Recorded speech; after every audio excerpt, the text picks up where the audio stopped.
graduated from Rowan University in the spring of 2022 with a sports communication and media degree.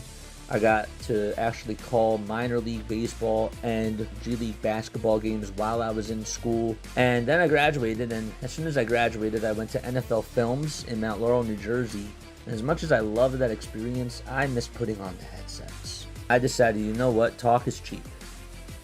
I have a laptop that's in my house, and so 21 months later, here we are, still on YouTube, calling games and building an incredible, loving community on here with the people that I call my Philly freaks with a capital P and a capital H. We go live for every single Phillies, Sixers, and Eagles game, and we do it like old school radio play-by-play style. I'm Jason Joseph, and this is Play-by-Play with JJ. Showed swung on, barreled, and out to right field. Bye-bye baseball. That baby is long gone. Can you guys hear me? There we go. What's going on, everybody? Hopefully you're all doing well and having yourselves a very fantastic day. The Phillies are taking on the Milwaukee Brewers for Game 2 of this 3-game series. They ended up getting a beautiful win on Monday afternoon on Labor Day, and they are looking to try to take the series tonight against Jose Quintana, who will be out there on the mound for the Milwaukee Brewers. Hi, everybody. My name is Jason Joseph.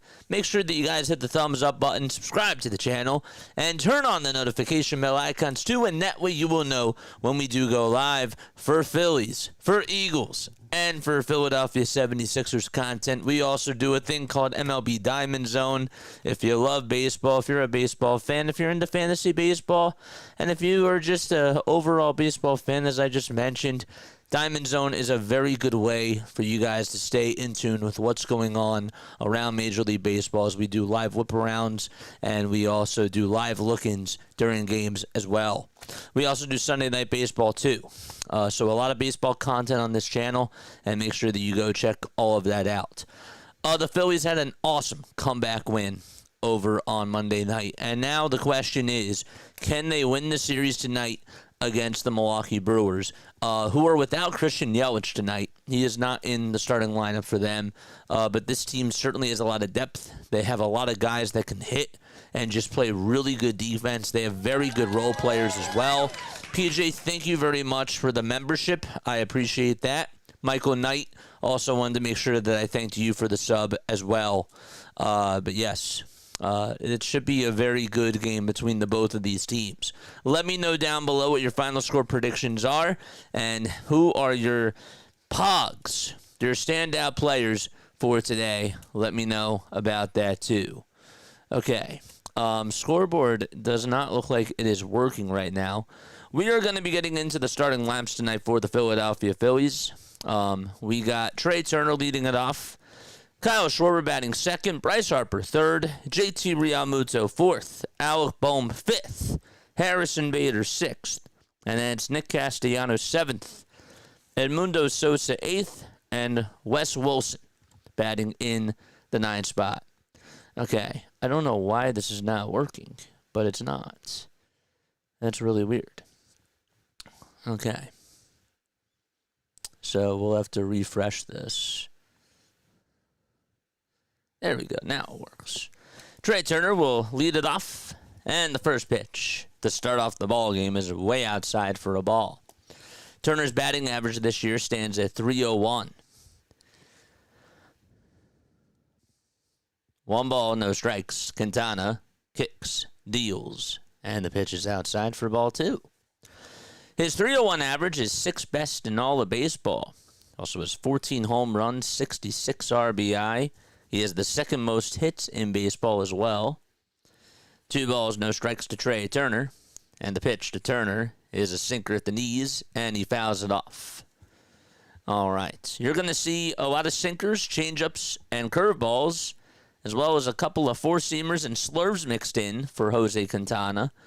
His batting average against on his sinker is at .267. The curveball, though, is at .172. When he utilizes that thing, it has some magic to it. Here's the 2-1 delivery, swing and a miss. The count was 2-0, and now it's 2-2. All right. Hi, everybody. I will get to everybody in the chat in just a few moments. I just want to make sure that we're underway on the scoreboard. All right, that looks good. The 2-2 pitch to Turner, ground ball, and that's hit over to third base, scooped up by the third baseman to throw to first, and Turner is out by less than a quarter of a step. Nice play there by Anthony Siegler over at third. He had to pick it up over towards his left side by his ankles, and he had to spin, turn, and throw it over to first to get the first out there. So one gone in the top of the first. Okay, nice stuff. Quintana, who is on the mound for the Milwaukee Brewers, has 21 starts this season. And the pitch. There is a sinker at the knees for strike one. He's 10-5.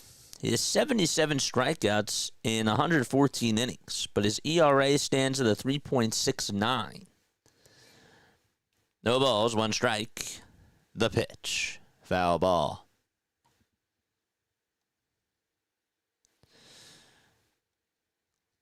So Turner grounded out to third, and Kyle Schwarber is up at the plate. Schwarber has 30 homers against righties and 19 against lefties, which is just really impressive. The 0-2 pitch. That is off the plate for a ball. Make sure you guys hit that thumbs up button and subscribe to the channel. Schwarber in his last game went 0 for 4, but he did walk in that pivotal ninth inning. 1-2. That misses high for ball two. Diego is here. Can the Phillies reach 100 wins for the season, including playoffs? Including the playoffs? Absolutely. The 2-2 pitch on the way, and a late called strike three at the knees. And Jim Wolf, who was behind the plate, made the call, and Schwarber says, why you make the call so late there? So there is out number two. He did not agree with the call, but it looked like it was a strike. It was just a very delayed call by Wolf. And now Bryce Harper is coming up. On the defensive side of the diamond for the Milwaukee Brewers.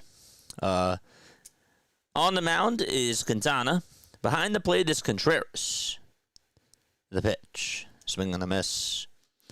Over at first base, you got Jake Bowers. The second baseman is Bryce Turang. The third baseman is Anthony Siegler. And at short, it's Joey Ortiz. No balls, one strike to Bryce Harper. And Quintana comes set and fires. And misses outside and low for a ball. Sal Frelick is going to be out in right field. And then you got Blake Perkins in center. And Isaac Collins in left. 1 ball, 1 strike to Bryce Harper. Quintana winds up, kicks, and deals. And there's a swing and a miss. One with a changeup there, and Harper could not catch up to it. Harper did hit a solo homer in the 4th inning of Game 1.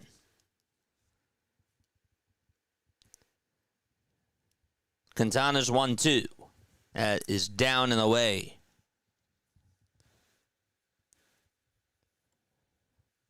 Here's a challenge for you guys. You have until the bottom of the second inning to get us to 100 likes. Y'all are funny. Just hit the thumbs up button. The 2-2. That misses outside for ball 3. Hit that thumbs up button. Let's try to get to 300. I'm good with that. I do want us to get those subs up, though.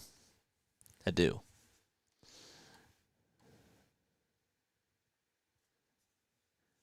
Three balls, 2 strikes. Quintana gets the signs from Contreras.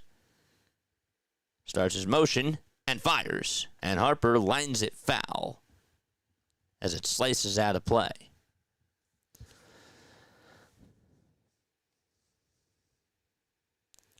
Harper's homer in Game 1 was his 23rd of the season.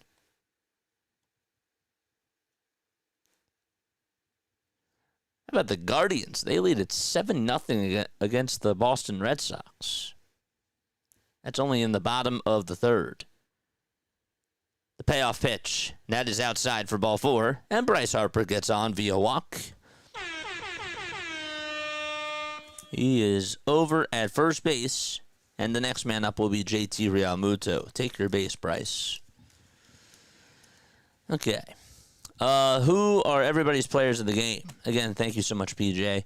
6-3 Phillies. 9-7 Phillies. Prediction is 10-3. Nice. Good Guys 6. Brew Crew 4. Max Coverage TV, thank you so much for coming on here. Again, I know I'm a little bit behind. Max, thank you so much for stopping on by, my friend. Here comes JT, and the pitch is down for a ball. Hopefully, Max is still here. Good evening, everybody.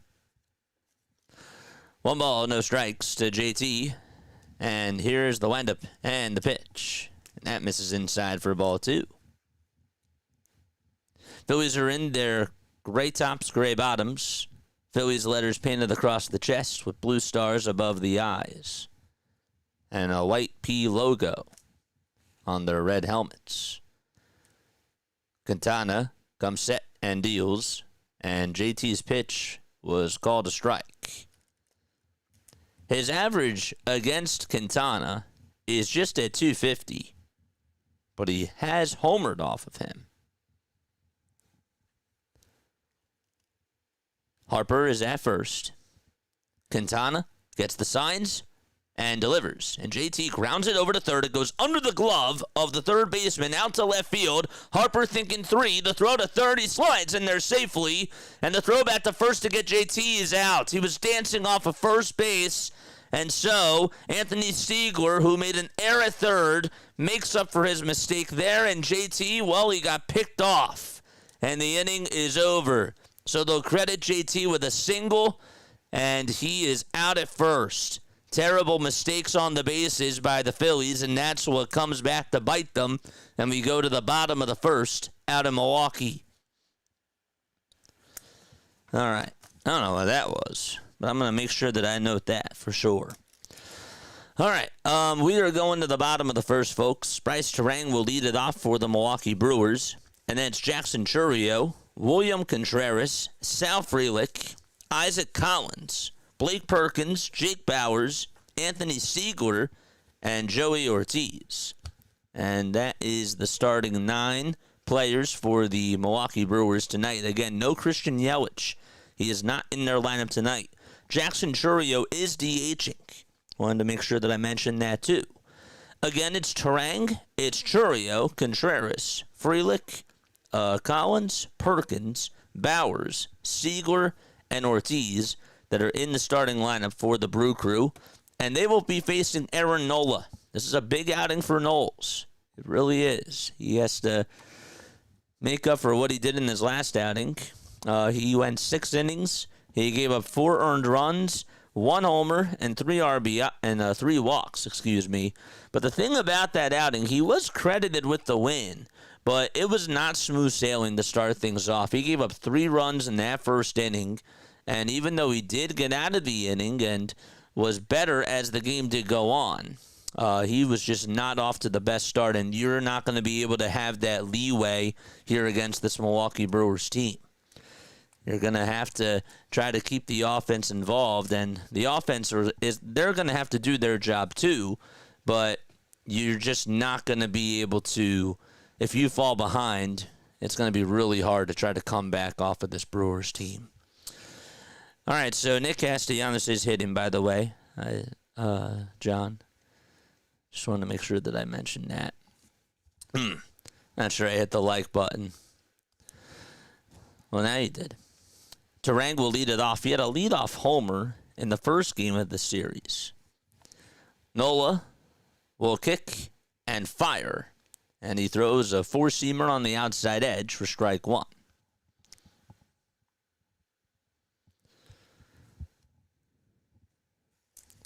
The Mets did lose today. That certainly is good.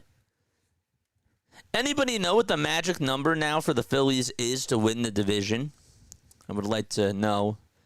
I could look it up, but I'd like some help with that. 1 ball, 1 strike. Nola pitching in his 13th outing of the season. looking to try to go 4-7. Here's the 1-1 offering. That misses inside for ball 2. Hit that thumbs up button and subscribe to the channel as well.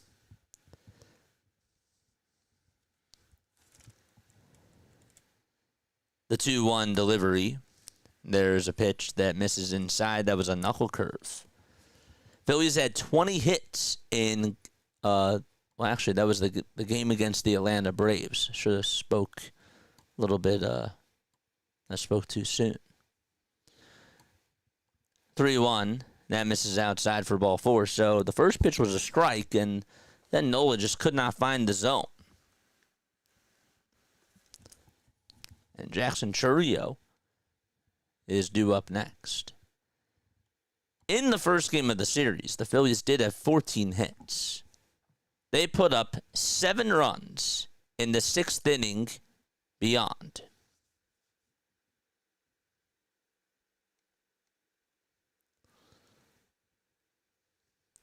The pitch, and that is taken in there for a strike. The throw over the second, though, is not in time. Sosa caught it, but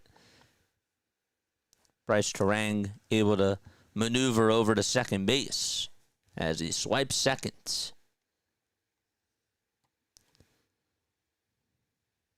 Got a good jump there.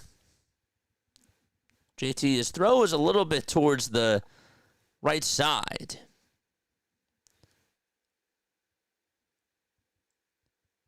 He took his helmet off. Somebody gave him, I believe, a new device. And he will go back behind the plate.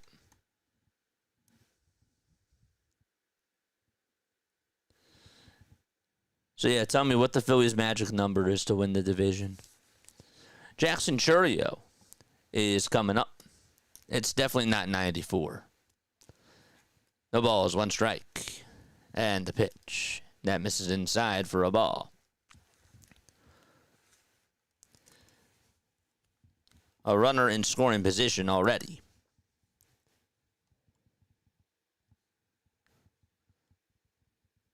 The pitch. Fouled away. Bryce does have 22 stolen bags on the season for the Brew Crew. That does lead the team. Chourio is 18, but again, that's in 457 at-bats. And Frelick has 18 and 457 as well.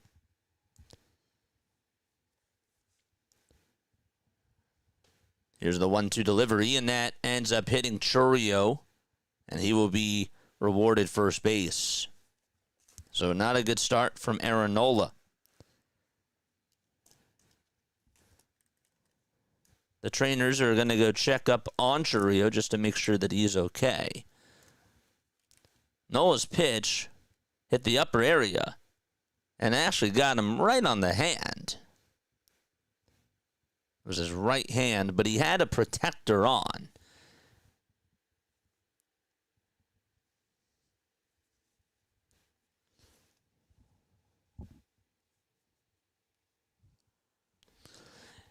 So now he's over at first, and Turang is in scoring position. Next man up is William Contreras. He's been playing over at first, and he's been catching as well. First pitch from Nola. And that is taken on the outside corner for strike 1.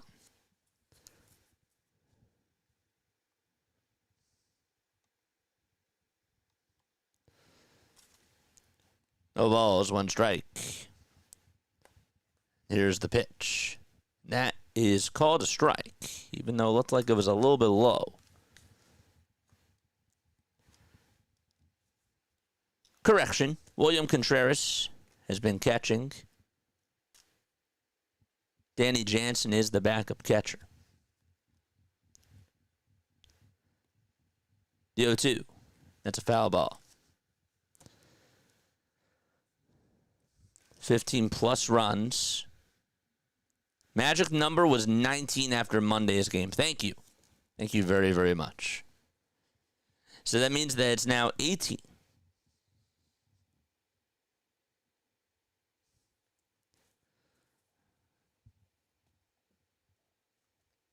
Nola steps off the mound very quickly. So the Phillies had one base runner in the top of the first, and that was Bryce Harper, who got on via walk. They actually technically had two. JT did single, but then he was caught sleeping on the bases and was marked out after going back over to first. Pitch to Contreras, line drive hit out to right field. That's going to drop in for a base hit in front of Nick Castellanos. And stopping over at third base will be Bryce Turang. And so runners go from station to station. And they play musical chairs. That also puts Chourio over at second. And there's nobody out in the top or the bottom of the first, that is. So this is what's been going on with Nola today. He starts off, he gets a strike, then he falls behind in the count to Turang. He ends up hitting Chourio. He's been having control issues. And yet nobody's going to go out there to talk to him as the first pitch is outside for ball one.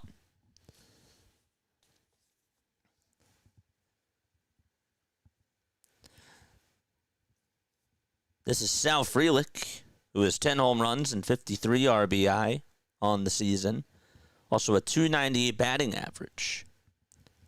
There's the 1-0 pitch. There's a knuckle curve that swung on and missed. What's up, chat? Shantae is here. Hi, Shantae. Hello, Larry. Hello, Dan. Hello, Scott. 1-1 delivery, swing and a miss on a fastball that came running inside and high. And it's 1 ball, 2 strikes.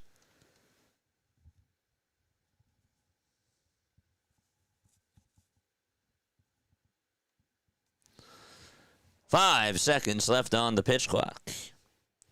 Base is juiced. And the 1-2 delivery. And that misses inside. That will make the count now 2-2.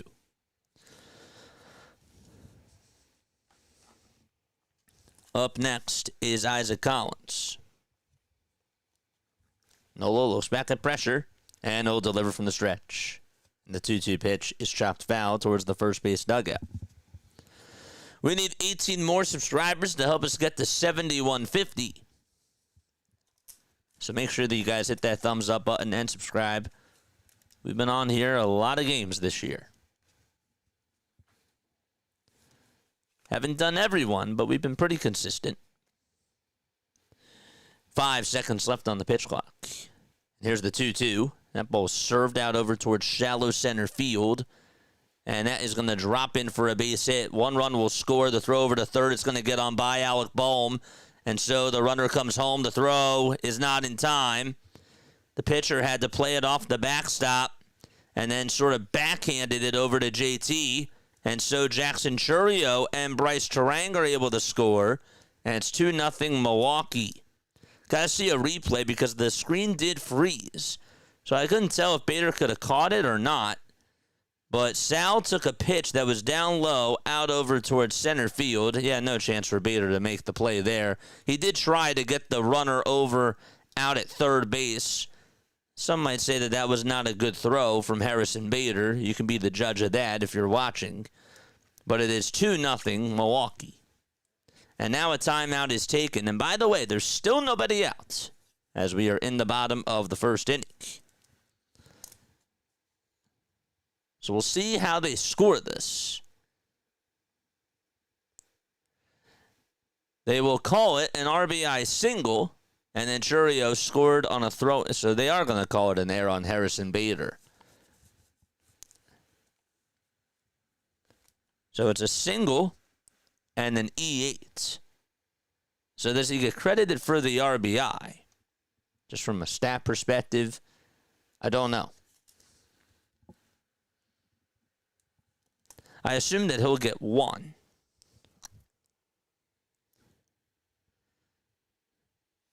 And Sal actually did a good job of just slicing that pitch. It was ready to go into the dirt. He got it off the end of the bat. And he made solid contact with it. Here comes Collins to the plate. And he takes high for ball 1. So the Brewers jump out on top just like they did in the last game. 1-0 pitch on the way. Fly ball hit out over towards right field. Cassidy goes back towards the track. Goodbye, baseball. Isaac Collins, who had a pinch hit 2-run single in the first game of the series, ends up launching his 9th homer of the season and puts Milwaukee up 5-0.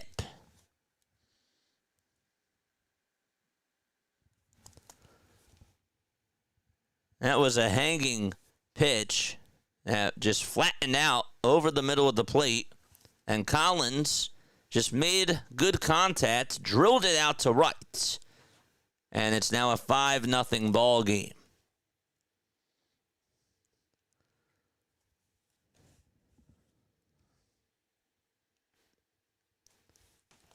And again, still nobody out. The pitch. There's a strike called on the outside corner.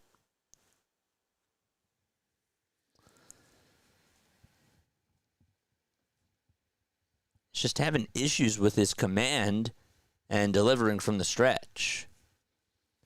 No balls, 1 strike. And the pitch to Perkins, swing and a miss. No balls, 2 strikes.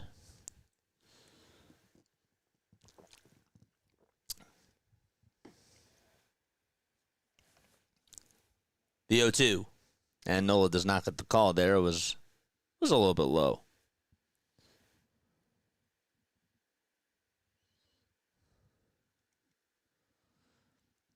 Sebastian, thank you very much for the sub. The 1-2 offering. There's a pitch that misses down for ball 2.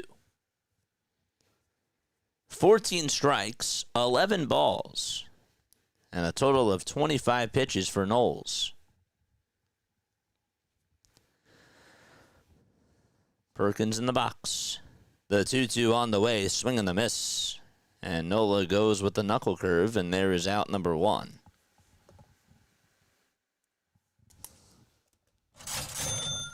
Okay.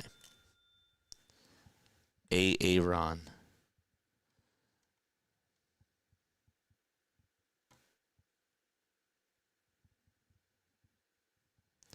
Jake Bowers will come on up. Yellow batting gloves for him. And the pitch is taken inside for ball 1. He's batting .184 on the season.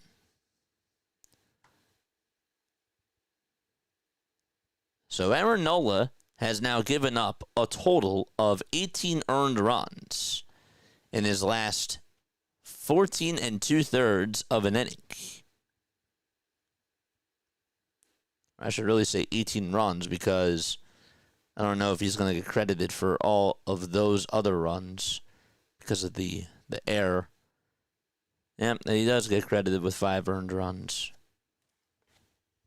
1 ball, 2 strikes to Jake Bowers as the pitch was swung on and missed. There's a topper, Rob Thompson. 1-2 delivery. That misses inside for ball 2. The Cubs are 5 games behind Milwaukee for that NL Central division. Milwaukee has lost 2 in a row. Chicago has won 2 in a row.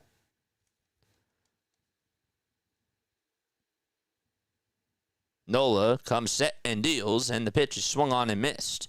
Back-to-back strikeouts on the knuckle curve thrown by Aaron Nola.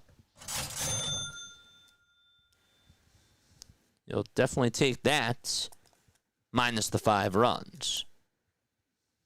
But the knuckle curve has seemed to found a groove.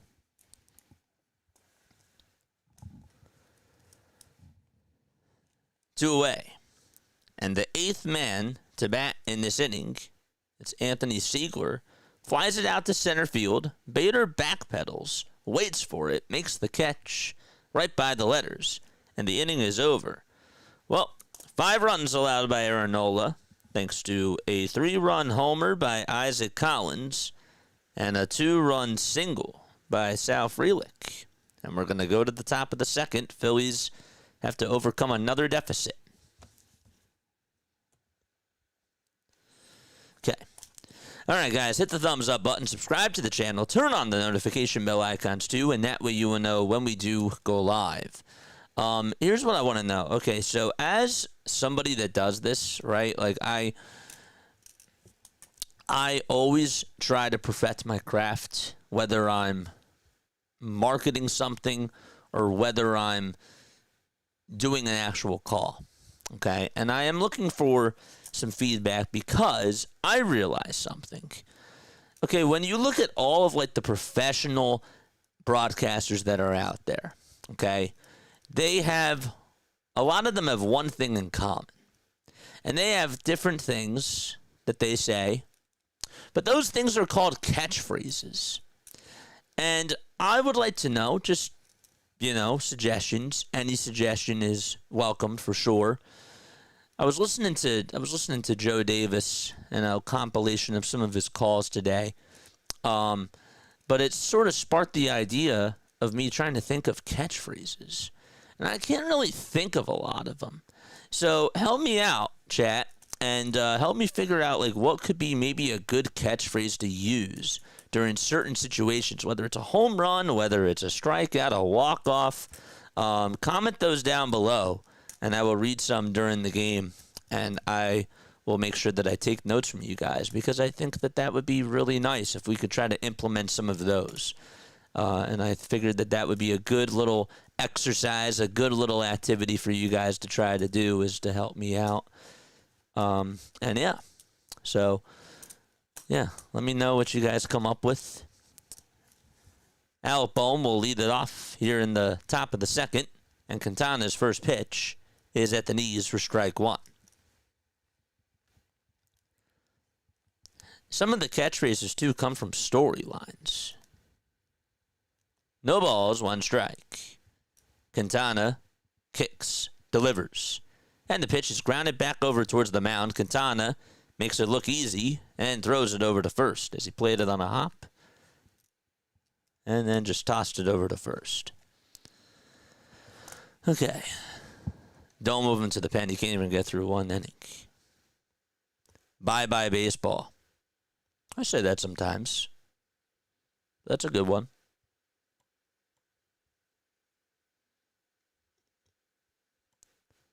That ball is long gone, just like in your intro. Harrison Bader comes up and the pitch is fouled away. It's a good one. I like that. As Larry would say, it's over. You want me to use that as a catchphrase?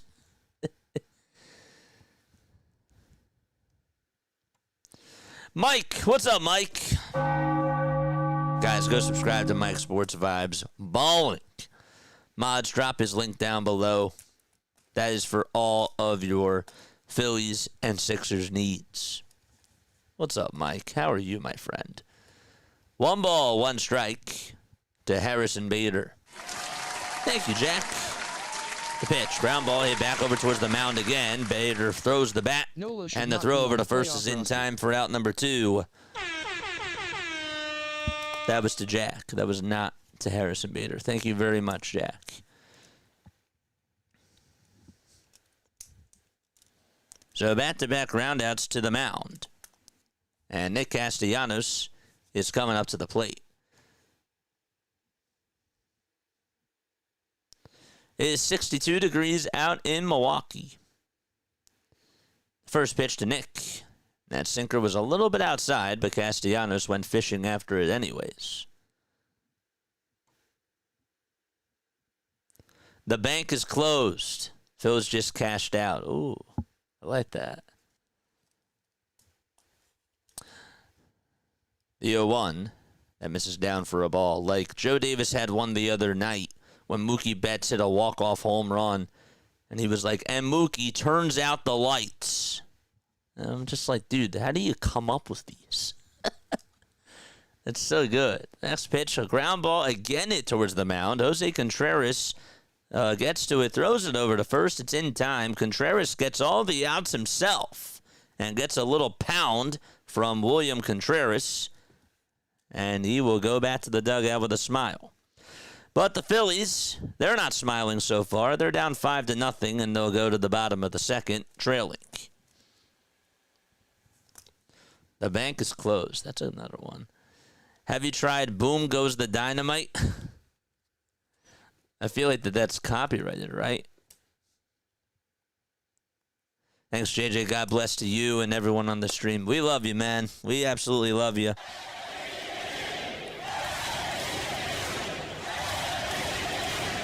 You're the best, Mike.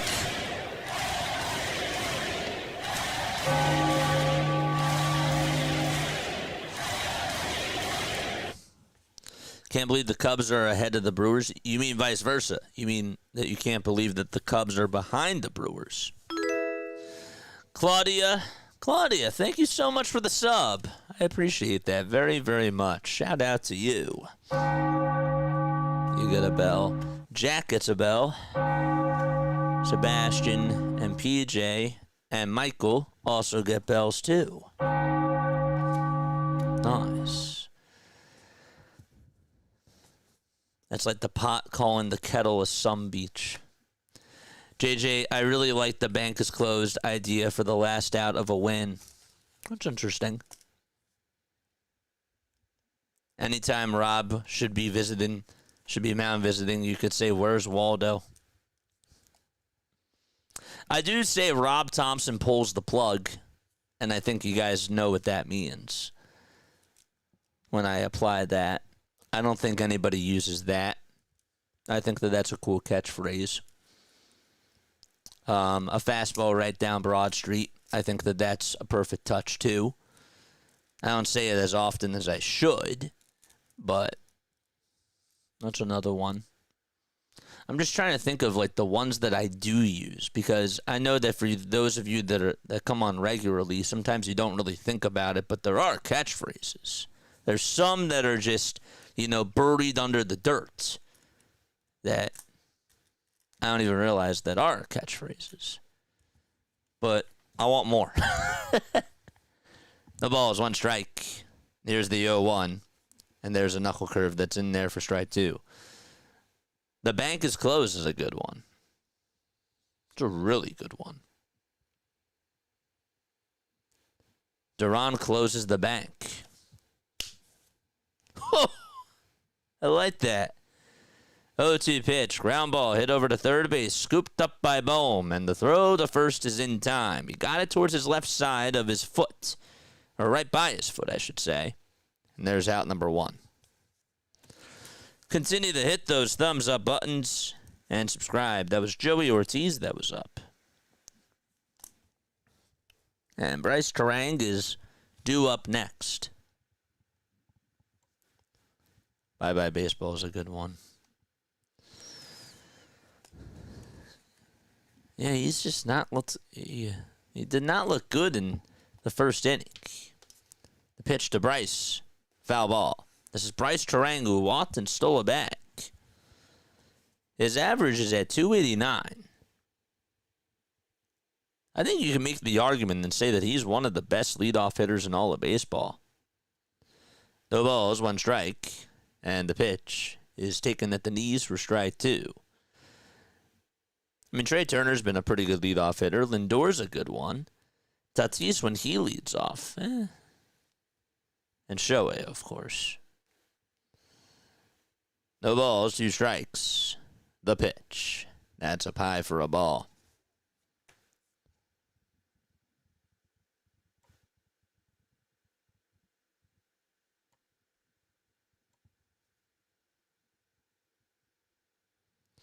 Is it too much trouble to actually read Super Chats? No. I read yours. I thought I did. I'm sorry if I did not do that. My apologies. 1 ball, 2 strikes. 1 out in the bottom of the second. I apologize about that. I read a Super Chat, right? If I did not, I apologize. Here's the 1-2 pitch. There's a fly ball again hit out over towards left center field. And on the run to try to make the catch is Wilson. He collides with Harrison Bader, and Turang is thinking 3 as he rounds second, goes over to third base standing up, and he gets on with a triple with 1 out in the bottom of the second. Wes Wilson is down. He gets a hand from Harrison Bader, and he's going to be helped up. That was hit towards that left center field alleyway. And it was going into the dirt, the pitch, and he was able to send it out to left center. Wilson had a chance to make the play there, but Bader and Wilson were both sliding, and Wilson could not hang on to it and could not avoid the collision either. So still one out in the bottom of the second, and a runner on over at third.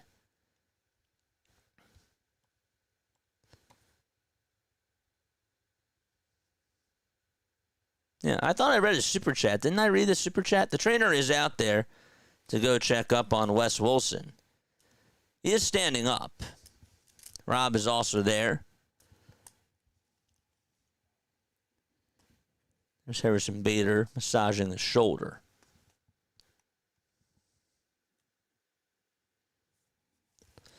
One gone in the bottom of the second.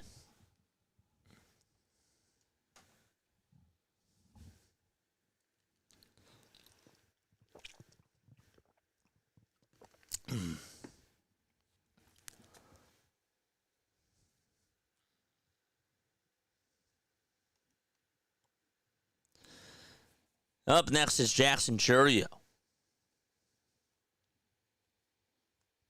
40 total pitches for Aaron Nola so far. Chourio got hit by a pitch right on the hand. It was his right hand. The pitch to Jackson. And there's a fly ball that's hooking foul and out of play. That was a nice catch by that fan as she gets a hug from, I would assume, her significant other.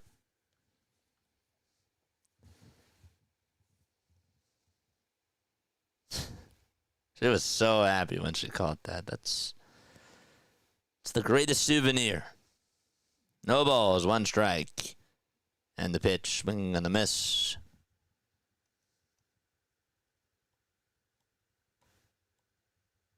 You played it instead of reading it. Oh. My bad.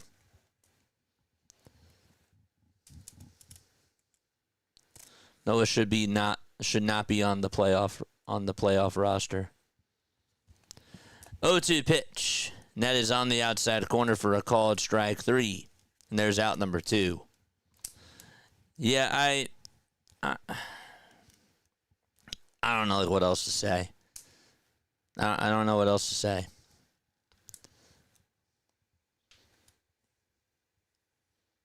He's not pitching well. He's definitely not pitching well. 2 outs, bottom of the second. And the pitch to Contreras. Check swing, did he go? And yes, he did.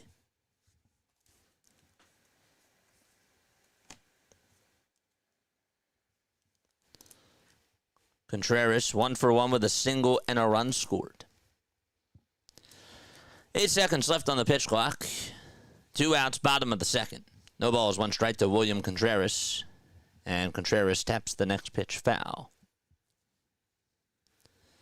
Is it too early to say go, Birds? JJ's here to call the game. Please understand that the game is first. Yeah, it was probably, again, my apologies. 5-0 Brewers on 4 hits. No balls, 2 strikes.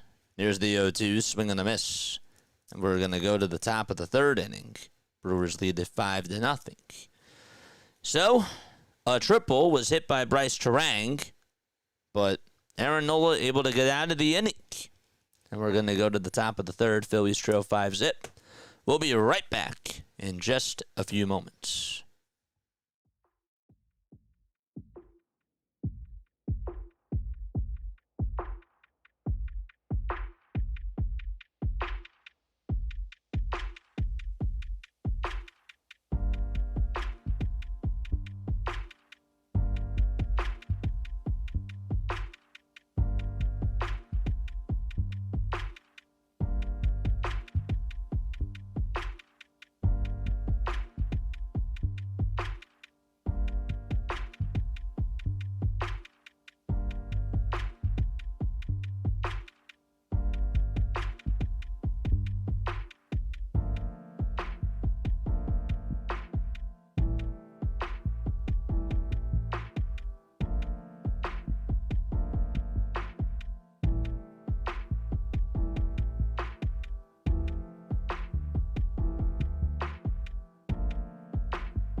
All right. Hello, everybody. My name is Jason Joseph. This is Play-by-Play with JJ. Hit the thumbs up button. Subscribe to the channel. Turn on the notification bell icons, too.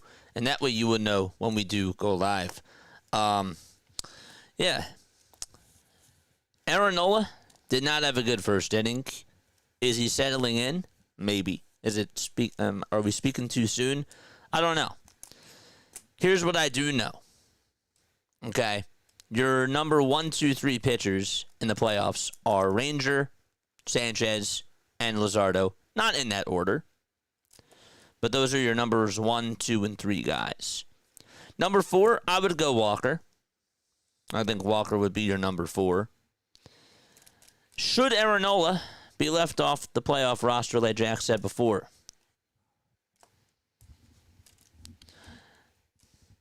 The pitch. There's a fly ball. It's hit out over towards right field. Sal is there, makes the catch, and there's one away.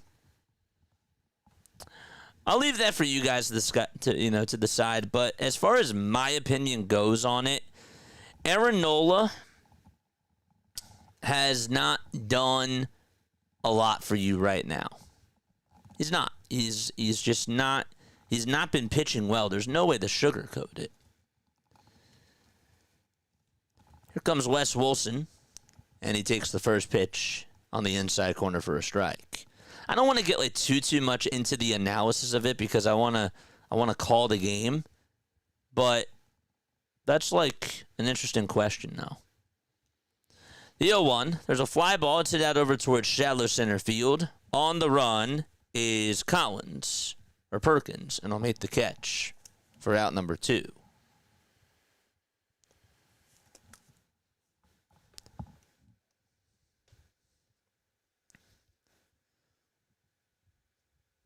When is the deadline, though? The deadline for what? The trade deadline passed. That was on July 31st. 2 gone, top of the 3rd. And the pitch. There's a slider or a sinker that's taken on the outside corner for strike 1.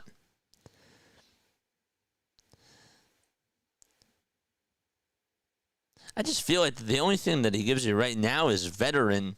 I don't even know if veteran leadership is the right thing to say. Experience? No balls, 1 strike, and the pitch to Turner is on the outside edge for strike 2. Quintana's 0-2 pitch.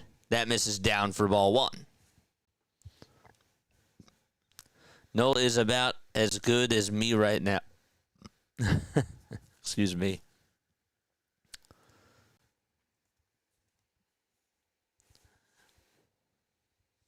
Here's the 1-2 to Turner.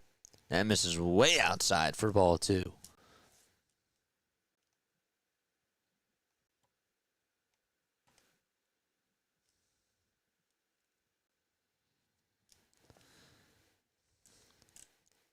The pitch.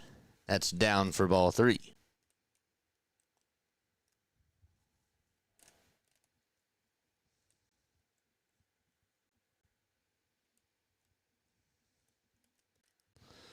So it was an 0-2 count. Now the count is full. Quintana's payoff pitch, and Turner gets on with a 2-out walk. That's the Phillies' 3rd base runner tonight.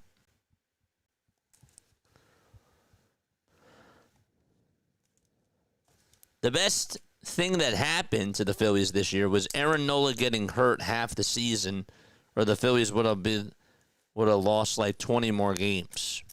And the worst thing that happened is when they lost Zach Wheeler.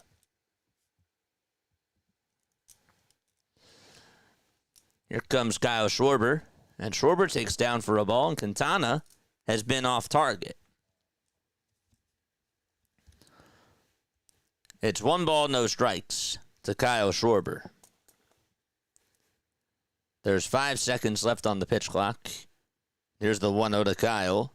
That's a sinker at the knees, taken all the way for strike 1. Don't be a Rob. Smash that like button. Quintana on the mound. Matthew, thank you so much for the sub. There's the 1-1 pitch to Kyle. That is outside for ball 2.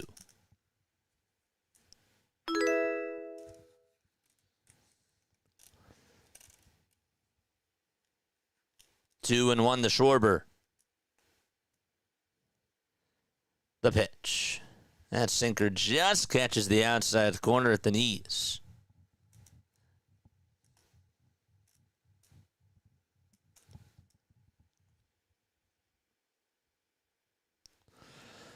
Five seconds left on the pitch clock.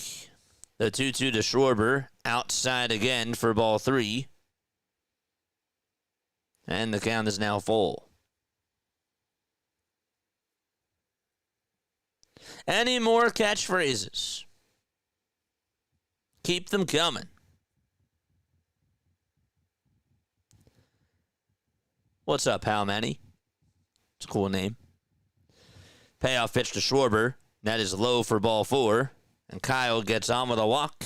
Back-to-back walks allowed by Jose Quintana. And Bryce Harper is coming up to the plate. All right, let's go. Harper, he also walked. That was his first time up. That's the third walk allowed by Jose Quintana. Charge! Quintana gets set at the belt, and the pitch to Harper, swing and a miss on a slurve that was a foot off the plate. Didn't even fully commit.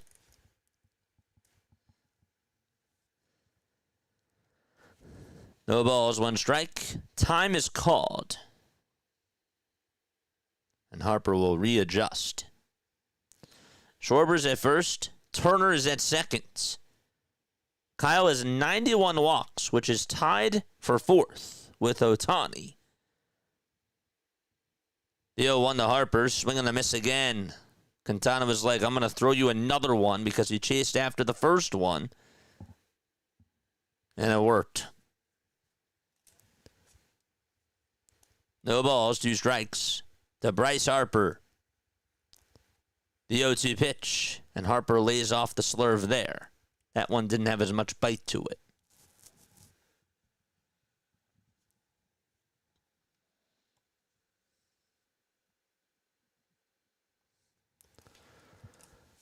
Hit that thumbs up button and subscribe to the channel.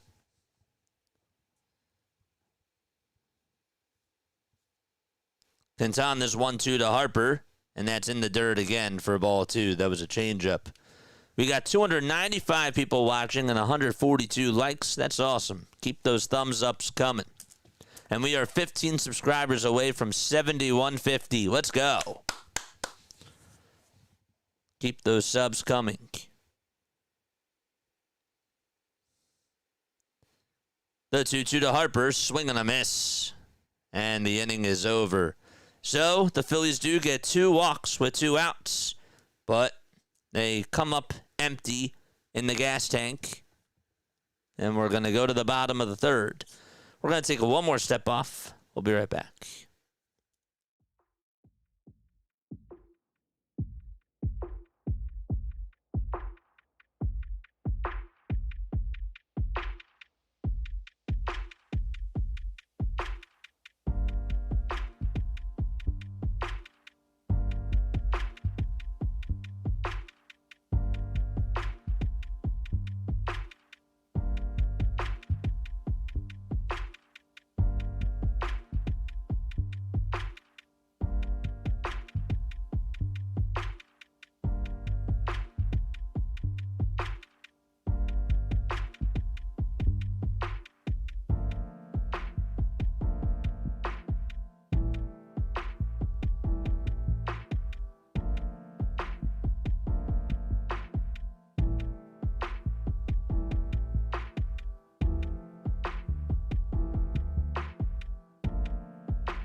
All right, maybe this will change the vibes here. I had to take the hat off. Maybe this will help us. I don't know. We'll see how it goes. We're going to the bottom of the 3rd inning, folks. Aaron Nola gave up all 5 runs in the first inning with nobody out as we go to the bottom of the third. Again, I want to make sure that I thank all the subs and, of course, Jack for the $2 super chat that he had earlier. We really appreciate you guys for all the contributions to the channel. It means the world. So Nola will head back out there for the third frame. It's 5-0 Milwaukee. Phillies have not had a hit since the first inning. Sal is up, and Nola's first pitch catches the outer third of the zone at the knees for strike 1. But yeah, let me know if you guys think that Aaron Nola should be on the playoff roster. It was a good question brought up by Jack. It wasn't even a question. He just made a statement, but I turned it into a question. The pitch is inside for ball 1. 1 ball, 1 strike. And here's the pitch. There's a changeup that swung on and missed. And it's 1 ball, 2 strikes. You can also go check out Diamond Zone.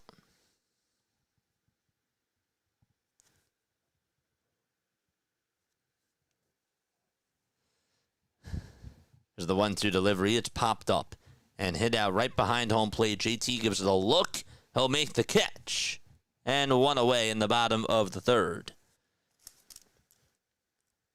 So ever since the 3-run homer, Nola has retired 5 of the last 6 batters that he has faced.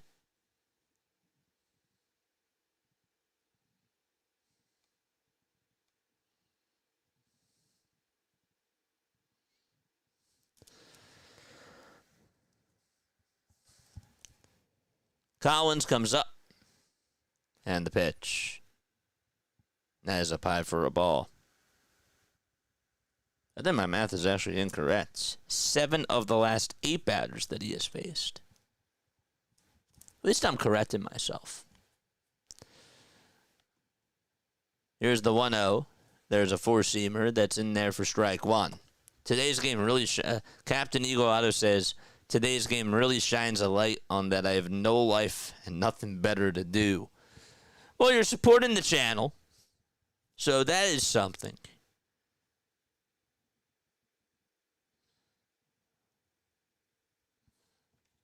The pitch.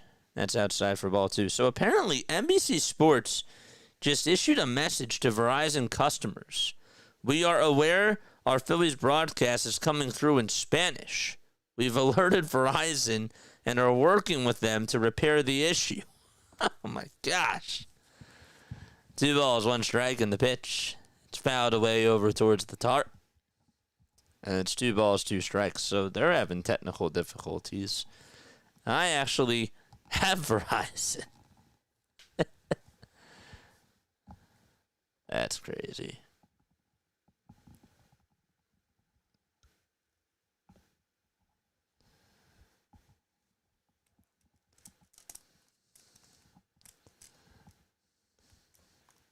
Anybody speak more than 1 language on here? Another language besides English? The 2-2 pitch. That misses down and in for ball 3. Michael says C. Spanish at least spices it up. It does. It's a good way to learn a language.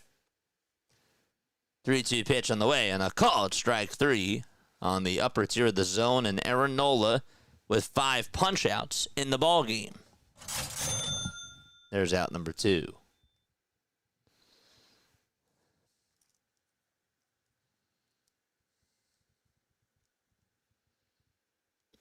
So Bryce is down on strikes.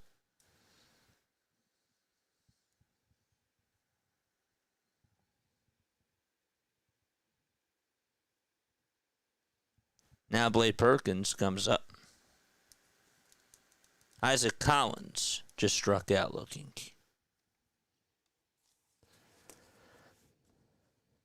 One ball, no strikes to Blake Perkins.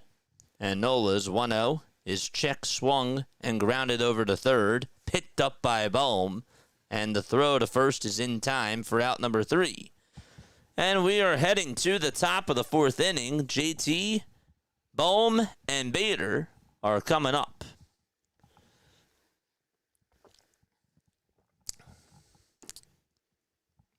Just realized bank is closed, only works for the home games. Road game suggestion, the ATM machine is temporarily out of order. Yeah, but it still is, I think it's still okay to say, because it's like raise the Jolly Roger. You know what I mean? Like, it doesn't matter if it's a, you still understand the reference because we're appealing to Phillies fans. So Phillies fans understand that the bank is closed. You know, Duran closes the bank, or whoever is pitching closes the bank. You know, it's a nice reference. It's cool. I still like that.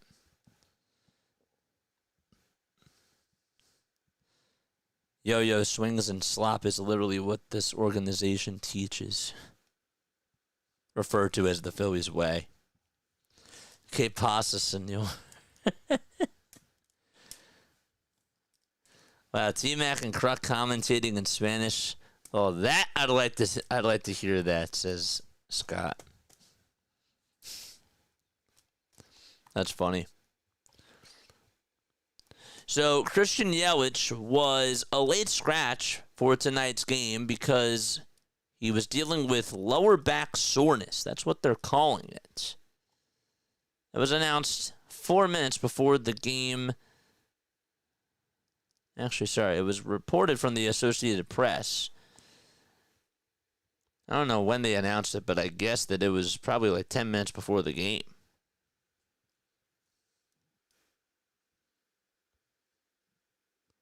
Why is the Phillies game in Spanish? It's because they just put up a graphic on NBC Sports Philadelphia, my friend, saying that they're sorry to the Verizon customers. So you must be a Verizon person. Here's the pitch. And there's a foul ball. I actually kind of have to hear this.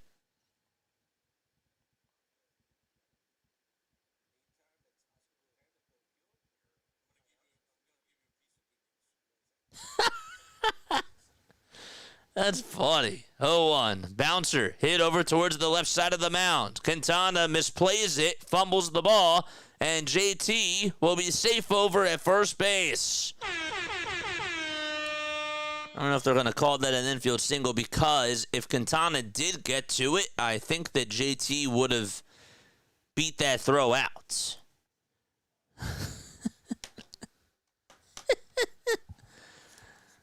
Why is the game in Spanish? BS. I don't know. Complain to Verizon. All right. All right, Zum Gang. All right. All right. You just drew a line there. Come on, dude. Come on. Just be nice. Don't get political. Nothing like that. Come on, dude. Here comes Alec Bohm to the plate. And the pitch. There's a ground ball hit over to first base. First baseman steps on it, throws it over to second, and JT is out. And that's going to go down as a 3-6 double play.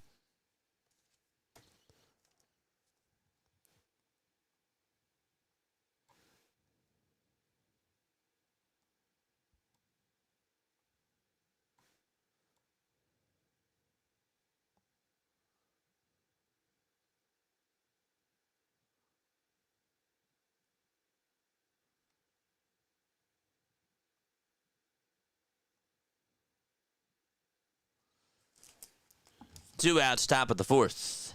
And now Bader comes up. And the pitch is on the outside corner for a called strike. Phillies trail 5-0. Bader did ground out in the second. There's the 0-1, and there's a foul ball. That's delivered to Harrison Bader.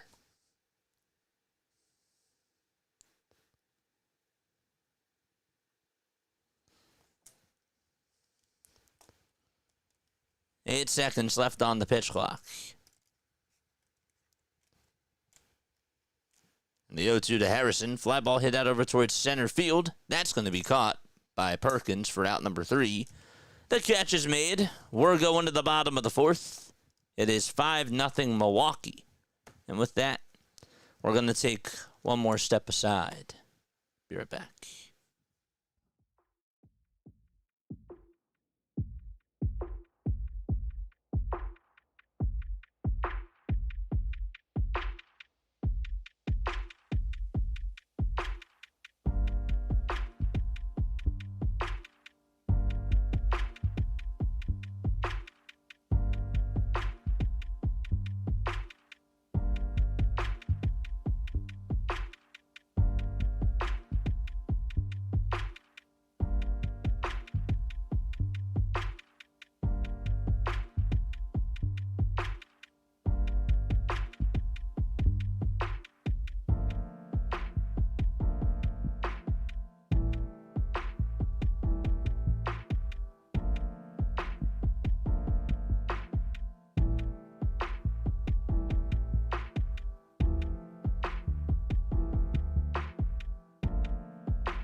All right, folks, hit that thumbs up button, subscribe to the channel, turn on the notification bell icons too, and that way you will know when we do go live.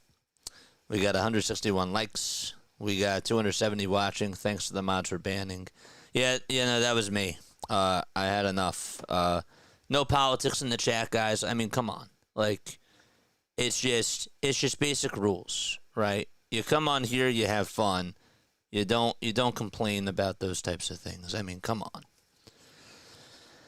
So, just keep it clean. That's all I ask. 5-0 Brewers. If someone's just being inappropriate, just get rid of them. I don't have time. I don't have time for people like that. Nola has retired 9 of the last 10 batters that he has faced. But that does not erase the 5 runs that he gave up in the first inning with nobody out. Jake Bauers is due up, and he takes the first pitch inside for ball 1. Nola kicks and deals, and there's a line drive basted out over to right field by Jake Bauers. Castellanos fields it and throws it back towards the infield, and Bauers gets on with a leadoff single.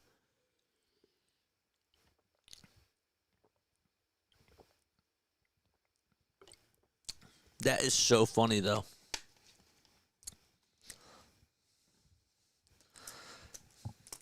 That the broadcast is in Spanish.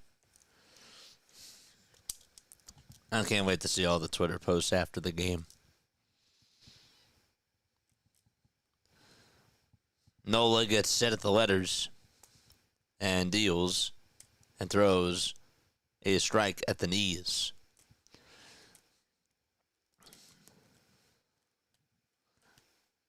I'm curious if, it's just a Verizon issue, so MLB will still probably get the actual calls. The 0-1, there's a fly ball hit over towards center field. Bader backpedals again, and he'll make the catch. The throw was drawn over to second. There's one away.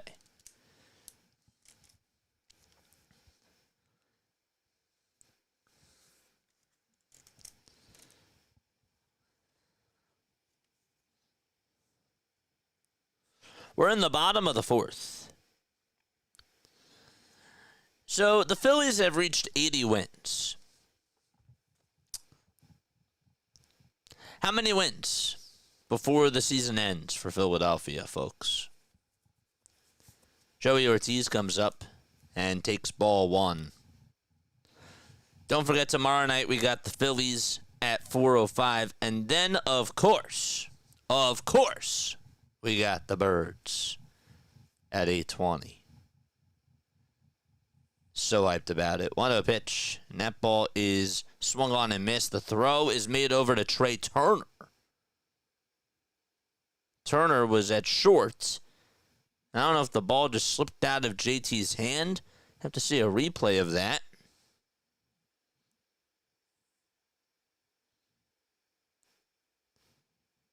Threw it from his knees. Threw it right over to shortstop. Took a couple of bounces right over to Trey. And it's 1 ball, 1 strike. It was way off target. The pitch on the way. Line drive, leaping catch by Bohm. He got it right off the end of the glove. And there's out number 2. That was a bullet, but Bohm was there to catch it. Joey Ortiz gets robbed on a base hit. Bohm was able to extend his arm in the air towards his right side and just caught it. And now Bryce Turang steps back up to the plate.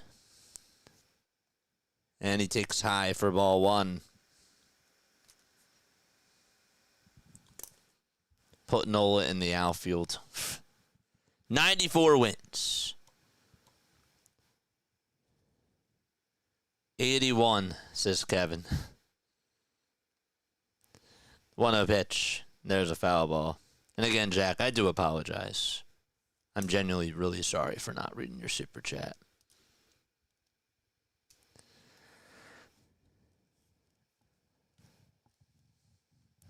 Bryce Turang is coming up. 1 ball, 1 strike. And the pitch. There's a fly ball hit out over towards left field. Wilson goes back, and it's going to hit off the top of the wall. Another run will score for Milwaukee, and it's an RBI double hit by Bryce Turang to make it now a 6-0 ball game here in the bottom of the 4th. That thing had a chance to go out. It was on the outside corner.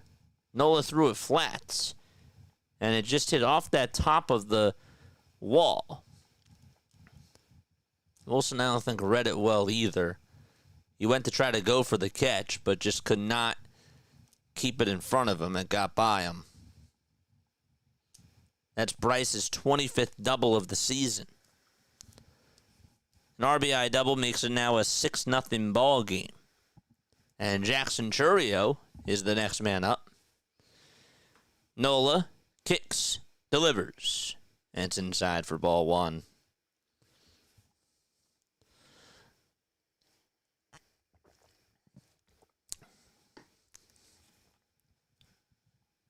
Chourio did get hit by a pitch in the first. The 1-0 pitch. And that is outside for ball 2.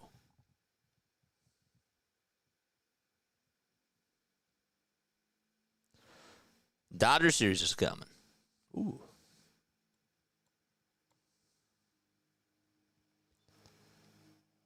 Two-0 delivery. There is a foul ball.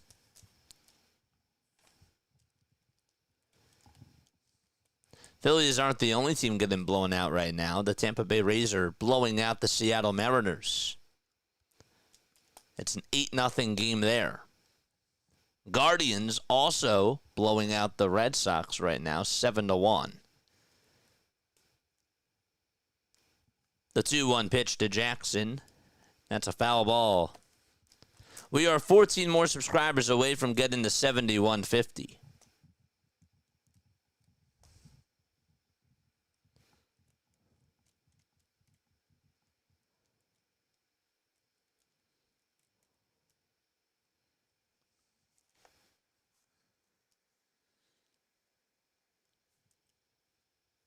Nola's 2-2 pitch. And it's popped up and hit out over towards center field. Bader gets under it, makes the grab. And we're going to go to the top of the 5th inning. Phillies are down 6-0 to the Brew Crew. And Nick Castellanos will lead it off for Philadelphia. All right. Hit that thumbs up button, guys. Hit that subscribe button, too. And turn on the notification bell icons as well. Oh, man. It is hot up here. Oh, boy. All right. So, yeah, taking a look at the other scores around Major League Baseball. We'll do that right now. Phillies, of course, they're trailing 6-0, but there's other scores going on. Blue Jays are up 8-5 against the Cincinnati Reds. That series has just been a feast of offense, if you will. That game is in the bottom of the 7th. There's runners on at first and second for the Cincinnati Reds with 2 outs. And then you got the Guardians up 7-1. You got the Rays up 8-0. They're in the bottom of the 5th. Guardians are in the top, or now heading to the bottom of the 7th. The Royals have a 2-0 advantage against the LA Angels. And then you got the Cardinals up 2-0 as they host the Athletics. Giants and Rockies just got underway. They're heading to the 2nd inning. The Washington Nationals put up 10 runs today against the Miami Marlins and won 10-5. The Diamondbacks were able to shut out the Rangers 2-0 was the final score there. And the Pirates, well, they're shutting out the Dodgers so far. 3-0 is the score. Ashcraft started for Pittsburgh, went 3 innings, allowed 2 hits, no runs, and 4 strikeouts. So that game is going to the top of the 8th inning. You got the Braves losing 1-0 to the Cubs. They're in the top of the 6th. Twins are winning against the Chicago White Sox 2-1. They're going to the top of the 5th. Yankees up 1-0 against the Houston Astros in the bottom of the 3rd. The Orioles were able to win against the San Diego Padres, and they swept them. And the score of the game was 7-5 this afternoon. And, of course, the Mets lost to the Tigers 6-2. First pitch to Nick. Line drive, base hit out to center field. Castellanos gets on with a single here in the top of the 5th inning. See if the Phillies can turn it on here. And then Mundo Sosa will be the next man up. 14 subscribers away till we get to 7150. The pitch to Sosa, way inside for ball 1. That was at 90 miles per hour. That guy is eating a pizza. Wonder what type of pizza that is. I couldn't see it. The 1-0 to Sosa, and he fouls it off towards the right side. Sosa lined one out over to right field. His first time up. But it was caught. 1 ball, 1 strike to Edmundo Sosa. Quintana's 1-1 pitch, and Sosa bounces it through the hole out to left field for a base hit. And so back-to-back singles for the Phils, and maybe something is cooking for Philadelphia.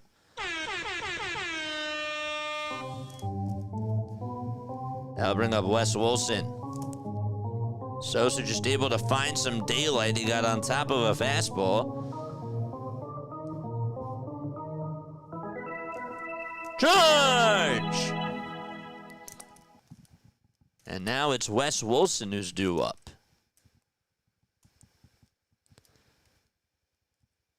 Quintana in a jam. Phillies trying to add pressure on him. And here's a curveball taken at the knees for strike 1. And Wilson says no.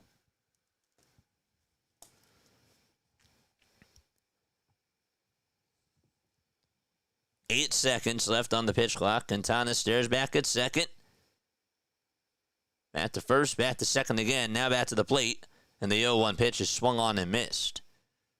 So no fastballs, just a curveball and a changeup. He's ahead in the count 0-2. Turner waits in the on-deck circle.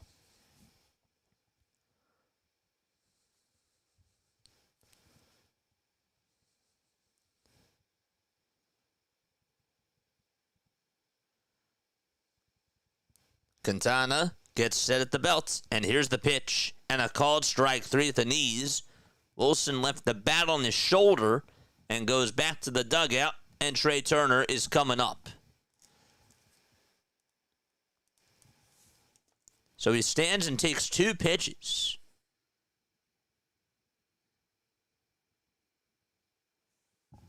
And there's one away. Quintana with 63 pitches. The pitch to Turner, swing and a miss. It was a changeup. The count is 0-1.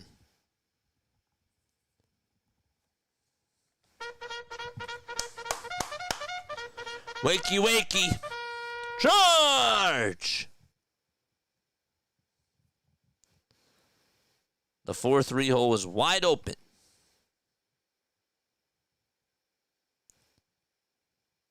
There's the 0-1 to Turner. Ground ball, base hit out to right field. He uses the 4-3 hole. Casty's being waved home. The throw is cut off at second.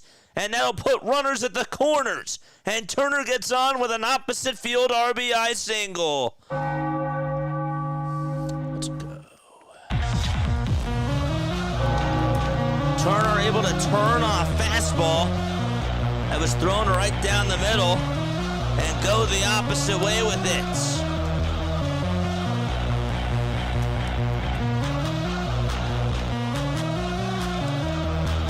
And now Kyle Schwarber comes up to the plate. Turner's now 5 hits behind Bo Bichette's for most in baseball. Phillies are still down by 5. But King Kyle is coming up to the plates.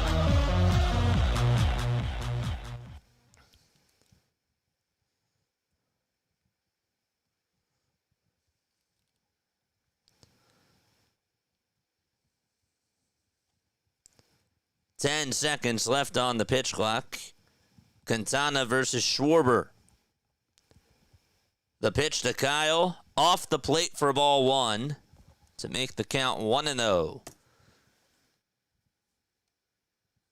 It's Nola in Spanish.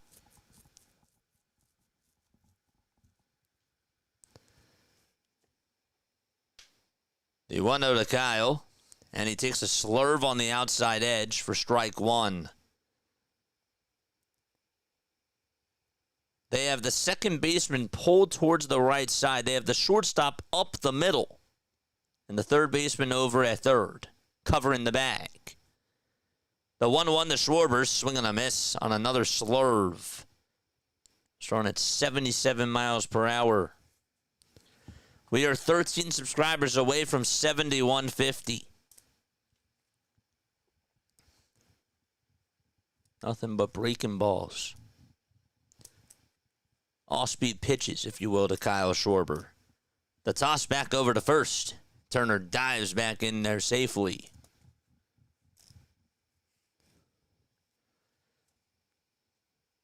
"33 sinkers so far for Quintana, 12 changeups, 10 curveballs.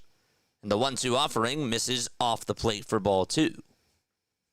One with a sinker there.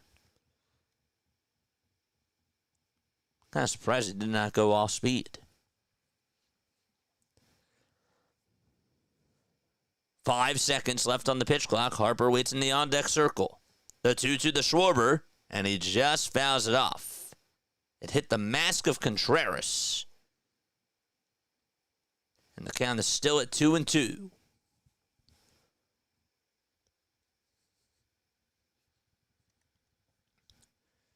Turner at first. Sosa at third. 2 balls, 2 strikes. Quintana kicks, steals, and Schwarber swings and misses at the slurve. And he will have to go back to the dugout. Quintana gets his 4th strikeout and wins the battle. He knew that was coming.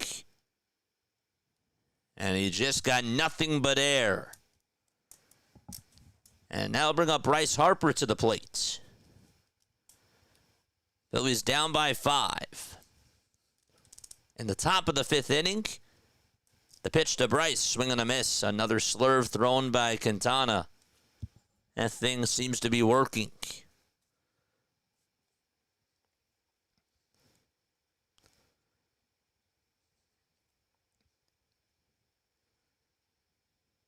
Harper did walk in the first. 0-1 to Bryce. Ground ball hit back up the middle, but it's to the shortstop. And the tag to second base is in plenty of time. They shifted him perfectly. And we're going to go to the bottom of the 5th. Phillies are down 6-1 to Milwaukee. They do get a run back, though, on an RBI single by Turner. So the lefties so far today 0 for 4. That's Schwarber and Harper.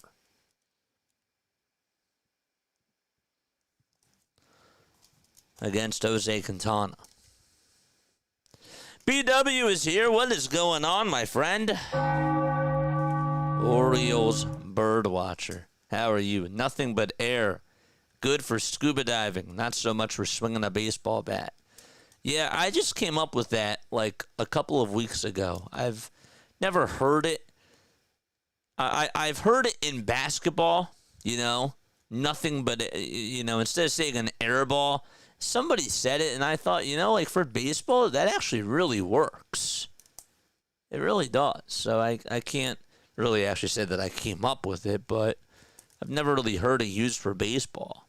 But you hear an air ball all the time in basketball, and I thought, maybe we'll bring it to this sport. That's kind of cool. All right. Guys, if you love the Baltimore Orioles, please go check out BW. He's also just an awesome broadcaster, commentator on here. He's funny, and he's great. He's really good at what he does. He's one of the best on here. And I say that because it's the truth. So hit that thumbs up button, subscribe to the channel, and BW, please, feel free to drop your link as well. You don't have to love the Orioles. You don't have to, but if you do, you specifically have to go over to BW's channel. You do.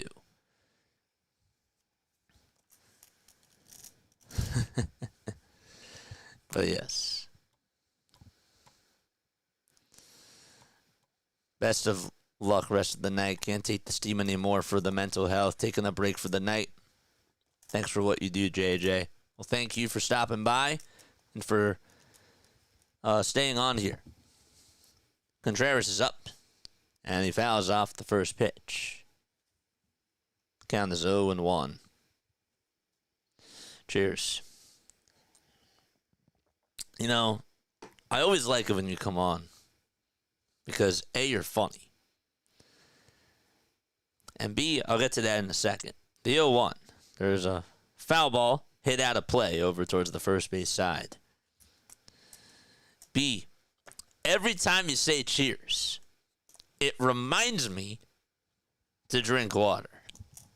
It's, I don't think you use it as a cue, but it's just funny because it is like, oh, I probably should drink water and stay hydrated. So, 1 ball, 2 strikes to William Contreras. Nola gave up 5 runs in the first with nobody out. And then he surrendered an RBI double in the top of the 4th inning, bottom of the 4th. Here's the 1-2. That's a foul ball. I try to keep my friends hydrated. Thought you were going to say, stay thirsty, my friend. That's what I thought you were going to say. Here's the 1-2 pitch. That misses inside and high for ball 2. We are now 13 subscribers away from 7150, folks.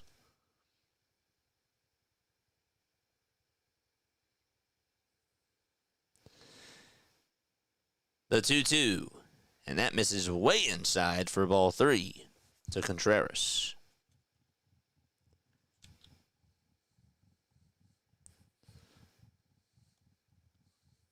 Birdwatcher ate some custard today. I missed that. Is that true, BW? Nola's payoff pitch, and it's down and away for ball 4. A leadoff walk allowed by Aaron Nola. That's how we start off the bottom of the 5th. I've been known to enjoy a good custard. What kind of custard are we talking about?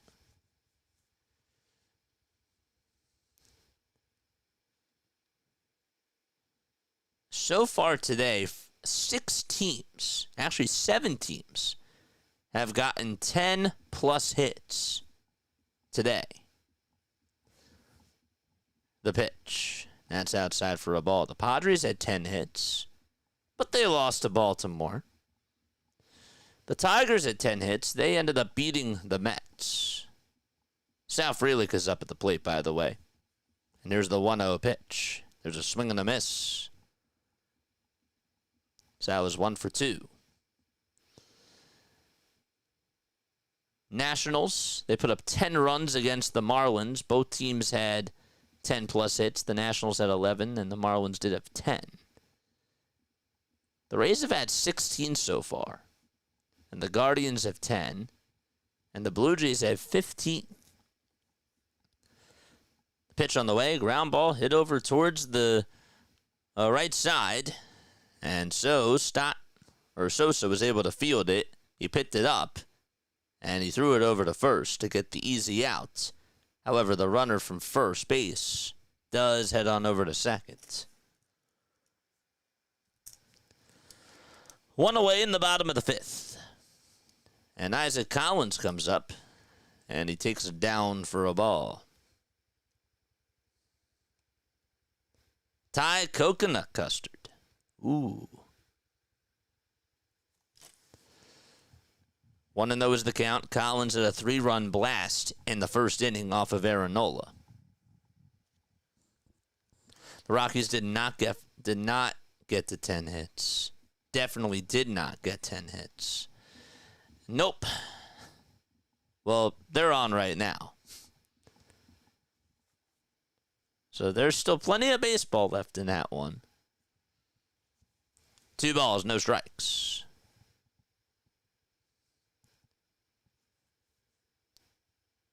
Isaac Collins in the box. Now we'll step out of the box. Phillies are off tomorrow night. No Eagles conflicts. If not, are you doing the Eagles? Yep, we got a doubleheader tomorrow. Phillies are playing tomorrow afternoon. The 2-0 pitch. That misses outside for ball 3. The Fightins are on at 4:05 tomorrow, or 4:10 tomorrow. And then it's dinner time. And then it's Birds at 8:20. 3 balls, no strikes. And the pitch is on the outside edge for strike 1.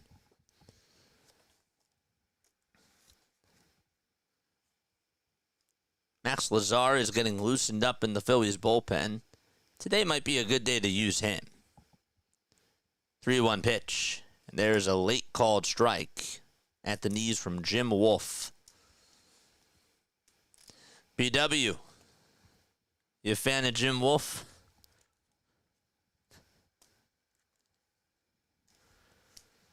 How has he treated your Orioles?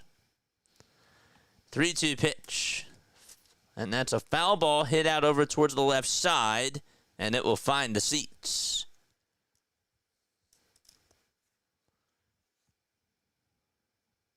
NFL season might cause a rift in our friendship. But hey, it's the Dallas Cowboys, BW. It's the Dallas Cowboys. I mean, come on. Come on. Tomorrow we can still be friends. It's Jerry Jones and the Dallas Cowboys. The 3-2 on the way. Swing and a miss. Aaron Nola gets a strikeout, and there's 2 gone. Okay. So 2 away in the bottom of the 5th.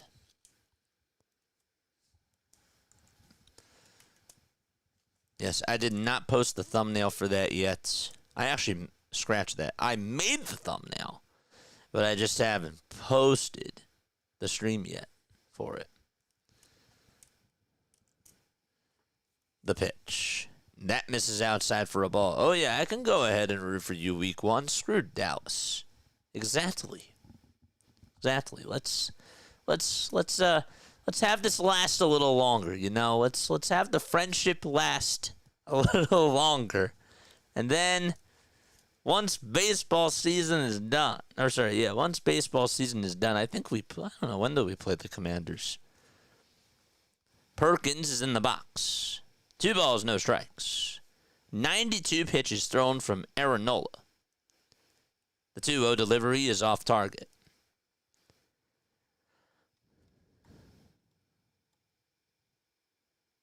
When do the Eagles play the Commanders? Eagles play Washington. I don't think they play them till December, correct? The 3-0 pitch. And there is a called strike right down the middle. They don't play Washington. We don't play it till December. Yeah.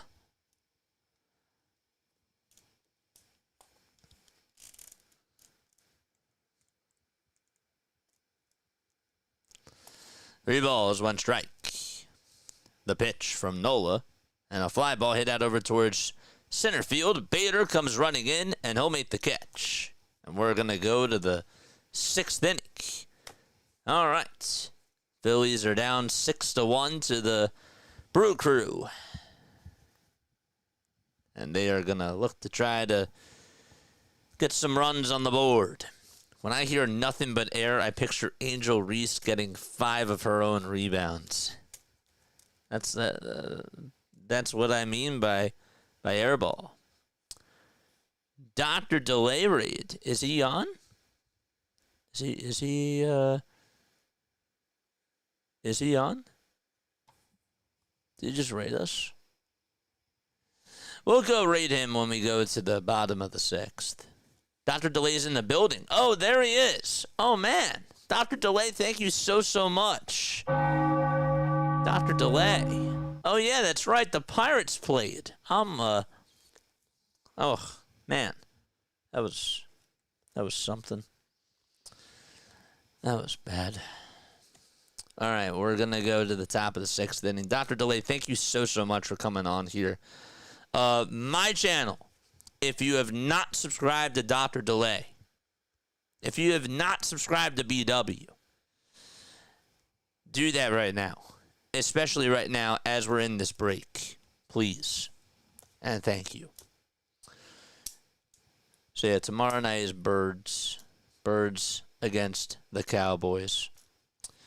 I'm excited about that. It's going to be fun. We'll be on at 8:05. I want to say that's when we're going to start our stream. 8:05. Yeah. All right, we're going to the top of the 6th. Philadelphia Phillies are down by 5. JT will lead it off. It'll be Realmuto, Bohm, and Bader due up in the batting order. And Contreras is still pitching. 5 innings for Contreras. 5 hits allowed, 1 earned run, 4 strikeouts, and a total of 73 pitches. Phillies have not done a very good job with their plate discipline today as a team. Here's the pitch to JT. That's taken outside for a ball. And what I mean by that is, well, when they have runners on base. There's the 1-0 to JT, and he fouls off a changeup that was outside.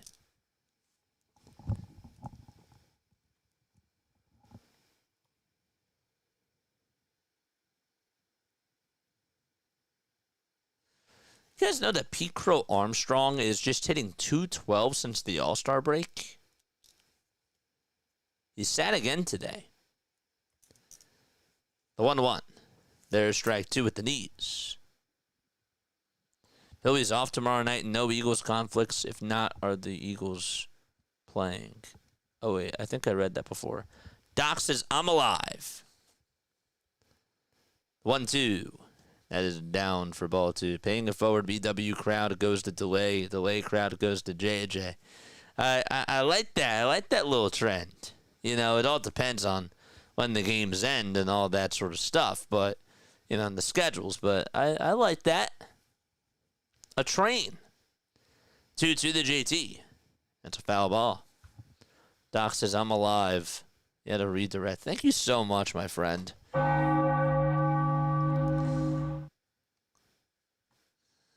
2 balls, 2 strikes. Tiff and Jay are here. What's going on, guys? 2-2 the JT, swing and a miss. He got a curveball there and just could not catch up to it. Resident Karma, thank you so much for the sub. We're at 7140. Tip says, JJ, CeeLo and I are talking about how you're a walking encyclopedia, and he's telling everybody to check out Diamond Zone. Thank you very much for the kind words. Really, that's, I don't know about walking encyclopedia, but I really, truly appreciate the compliment. Means a lot. I'm just very passionate about this, Bohm is up the pitch. And that's taken for a strike. Quintana comes set and deals. And throws a strike on the outside corner. Phillies offense has gone quiet today so far. But we're loud. And by we, I'm meaning I'm still talking. The 0-2 pitch. That is down for a ball. But you guys in chat are doing pretty good. You guys are awesome.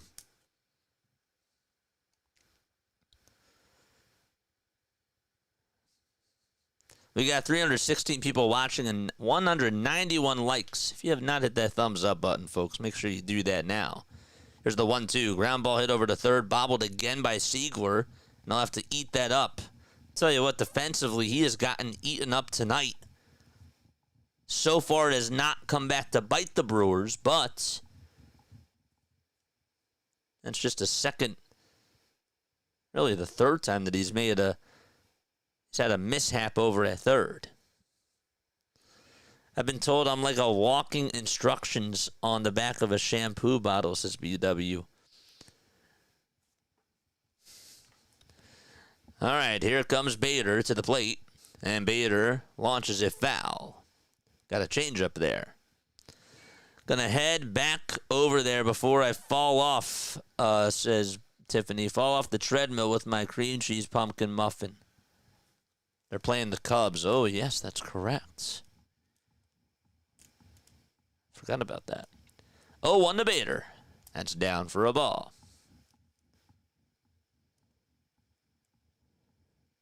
There's a cat with a Phillies hat next to Harrison Bader's name on Milwaukee's Jumbotron. What? Must be a special promo night. I don't know. 1-1 pitch. There's a ground ball hit over to shortstop. This should be 2. The throw to second, there's 1. The throw to first, there's 2. And the inning is over. A 6-4-3 double play. And we're ready to head to the bottom of the 6th inning. Phillies do trail 6-1 to the Brewers. It's not a good night for the offense.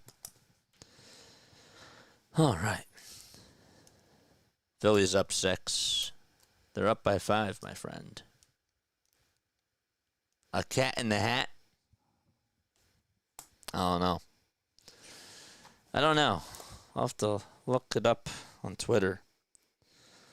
Ha-Seong Kim just hit his first homer as a Brave. That's breaking news, according to my baseball feed over on Twitter.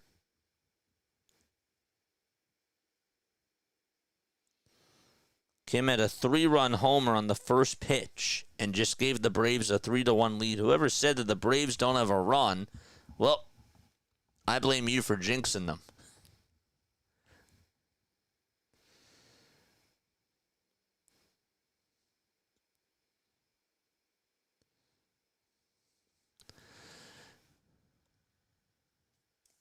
Please let me know if I said this correctly, okay?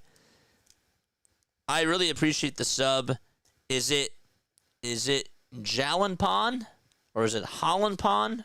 I hope I said that correctly. I'm not trying to offend anybody. I just want to make sure that I say that right.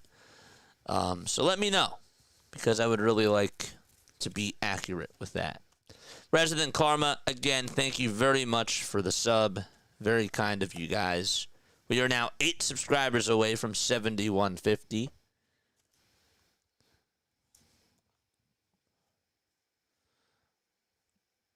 I'm still used to calling American Family Field Miller Park.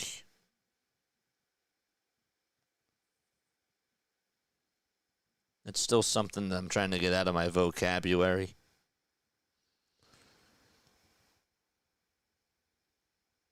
They do have a retractable roof there.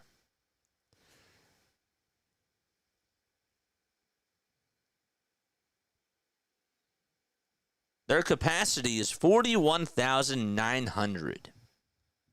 Just a fun fact.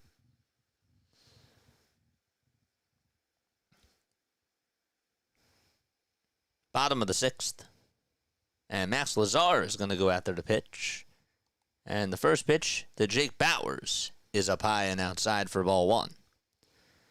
Here's the 1-0 pitch. That misses inside for ball 2. The stadium itself opened in 2001.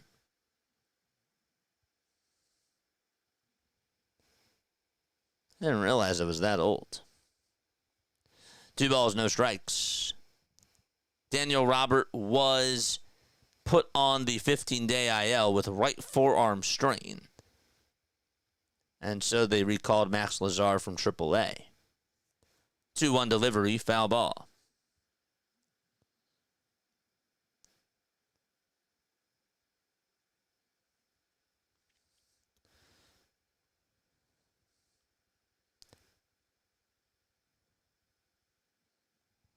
Two balls, 2 strikes. And the delivery is high for a ball.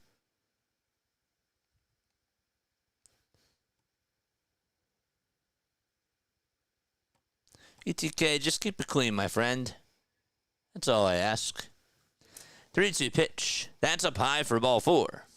There's a leadoff walk to start off the bottom of the 6th. I don't mind you talking trash and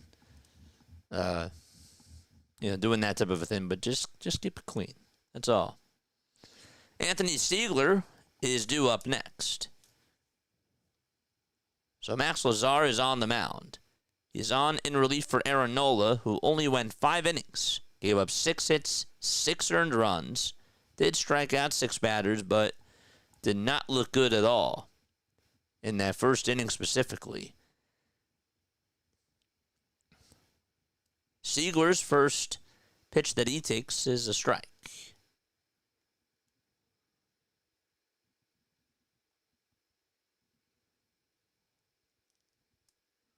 Lazar's last outing was on August 17th.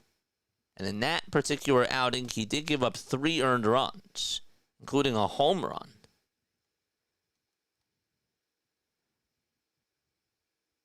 One ball, 1 strike. Lazar comes set and fires. Swing and a miss. That fastball just kept running up high. It climbed the ladder. And so the count is 1-2. The home run that he allowed to was to Paul DeJong. That was not a fun game. Phillies were able to squeak that game out. 11-9 was the final score.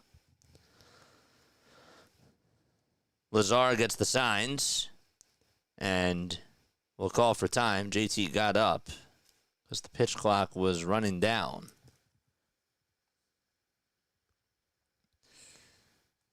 You got to change the colors on that scrolling text for the 76ers games, JJ. They're the Lakers colors. Yes, they are. 1-2 pitch, and that is taken low for ball 2. But then, see, I'll have a blue background, so that way it'll work. So then I can just go red. You know what I'm saying?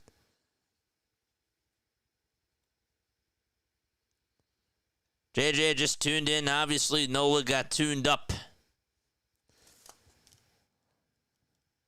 Yup. 2-2 on the way. That ball is fouled. Stiegler putting up a battle here. Time flies, brother. Time does fly. That's when you're having fun.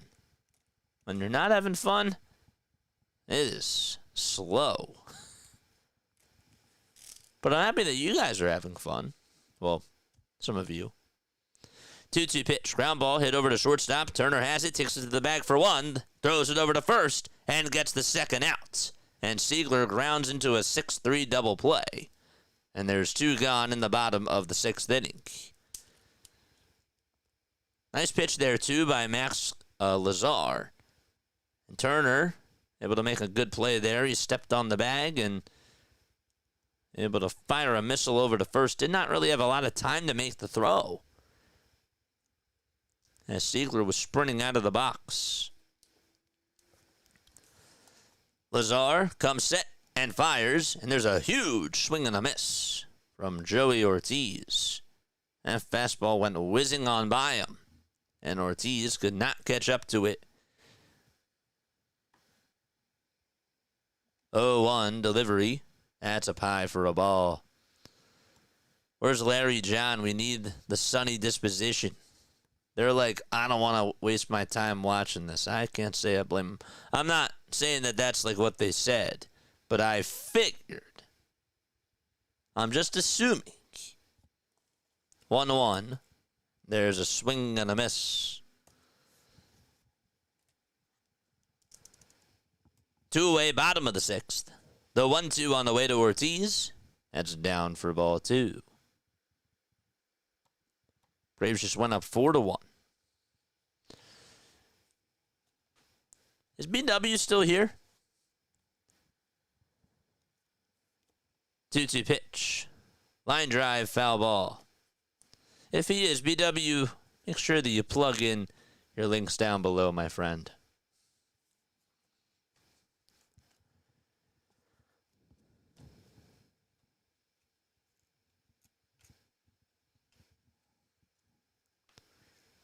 Two-two pitch. There's a fly ball hit out over towards right center field. Bader gets to it, makes the grab, and we're going to go to the top of the 7th inning.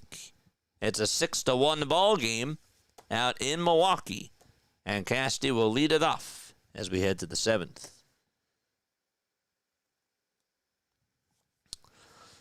I think he left. Oh, there's John. John's still here. There he is. My mistake. We got 298 people rocking with us. 202 likes. We're doing really good on the likes, guys. Thank you very, very much. Don't let the negativity get to you, JJ. We're just having fun, you know? A little bit more calm with the play-by-play right now, and obviously that could pick up. But sometimes it's good to just be calm. Like, I don't think that in baseball every single night you have to bring the energy. I mean, like, you let the story speak for itself. You know what I'm saying? And so, tonight so far, there just hasn't really been a lot of noise. But I think that we're still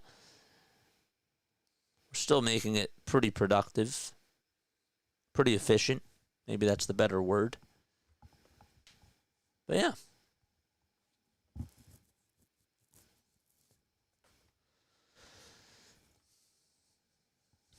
By the way, I don't know if you guys know this, but Rising Rhino and Dr. Delay, I'm going to push this plug, but they have their first show coming tomorrow. I want to make sure I get this correctly, or I get this correct. They're doing it early in the morning. It's called Pre-Snap Read. It's going to be airing at 6:55 a.m. Eastern Time.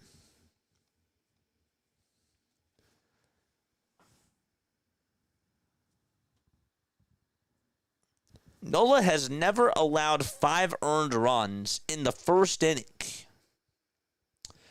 Until tonight. There's a first time. Here comes Castellanos to the plate. And the pitch is inside for ball 1.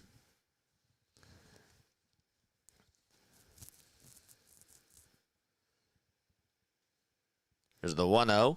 That misses outside for ball 2. Quintana is still pitching.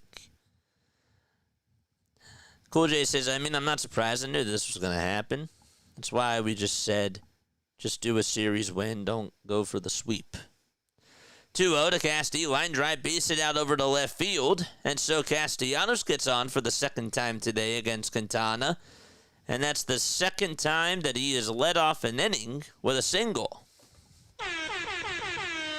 All right, come on. Let's get something cooking right now. Let's go. There is some action going on. Aaron Ashby is getting loosened up in the Brewers' pen.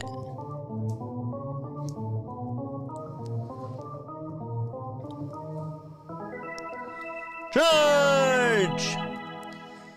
Sosa is up, and he takes a pitch on the outside corner for strike one. We are now 7 subscribers away from 7150. Keep them coming. 5 seconds left on the pitch clock. Here's the 0-1. It's tapped foul.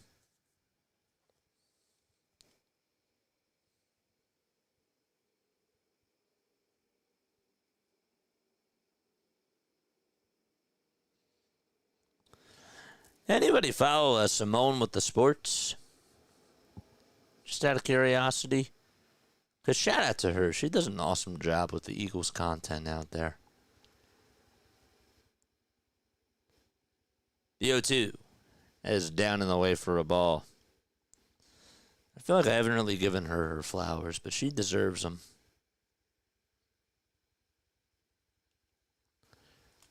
One and two is the count to Edmundo Sosa. Time is called by Edmundo.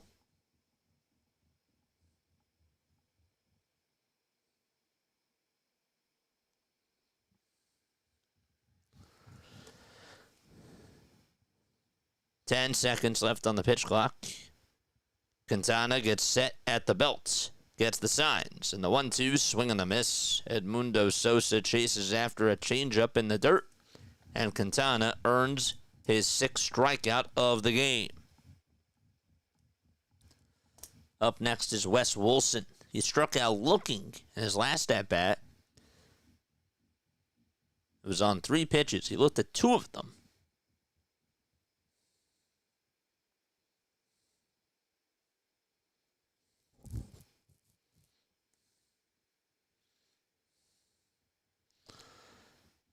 Wilson takes outside for ball 1. Just got a sinker there.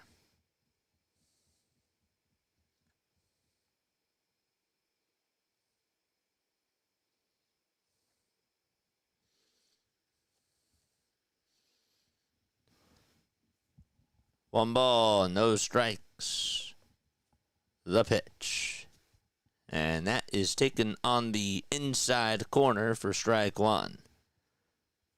So Wes Wilson.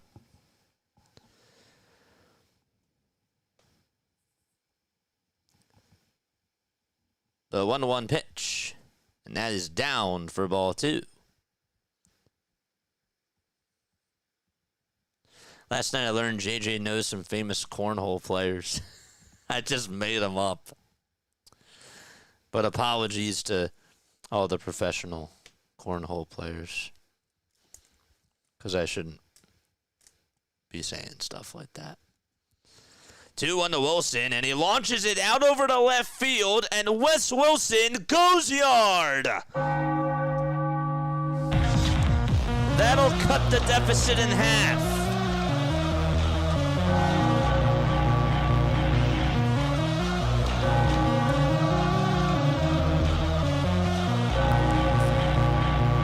Phillies trying to get back into this game, and they're down by 3 on a bomb by Wes.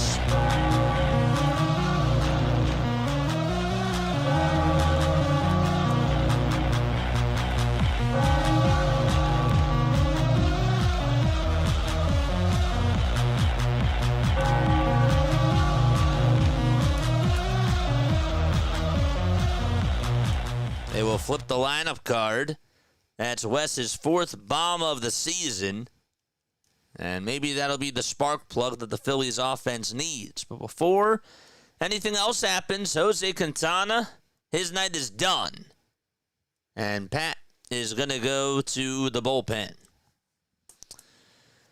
There we go. Bud is here. How are you? How are you? Great sports content for the Eagles. Yeah, Simone is great. Simone does an awesome job. She was great in the Backdoor to Hollywood series. Yes. There we go, Wes. That's awesome. All right, so 6-3, and we have a pitching change. Yandy Diaz, congratulations to him. He has a 5-hit game.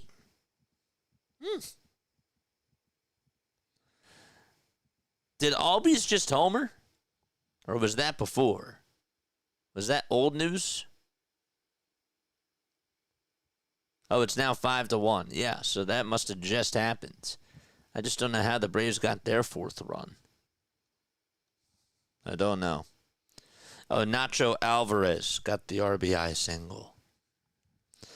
Guys, my name is Jason Joseph. This is Play-by-Play with JJ. I'm going to do some plugs really quickly. Hit the thumbs up button. Hit the subscribe button as well. Turn on the notification bell icons too. And that way you will know when we do go live for Phillies, Sixers, and Eagle stuff. That's what we do on this channel. You should also go check out MLB Diamond Zone. If you guys love baseball, if you are into fantasy baseball, if you're just a baseball fan, like you don't even have to be into fantasy. You don't even have to make picks or whatnot. If you just like love baseball and you want to come chill out with us, it's a really nice time that we end up having on there. We were on for 6 hours yesterday. We've been going on like 3 to 4 times a week. And we just watch baseball. We watch live action in the real time. And it's fun. It's a really good time. And you should go check that out. Back to our program, though. Trey Turner is up. Aaron Ashby is on the mound. First pitch was taken for a strike. The second pitch is taken down for ball 1 by Trey Turner.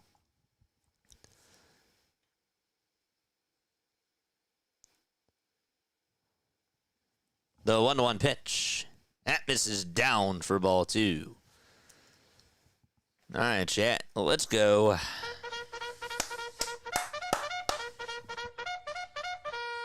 Charge!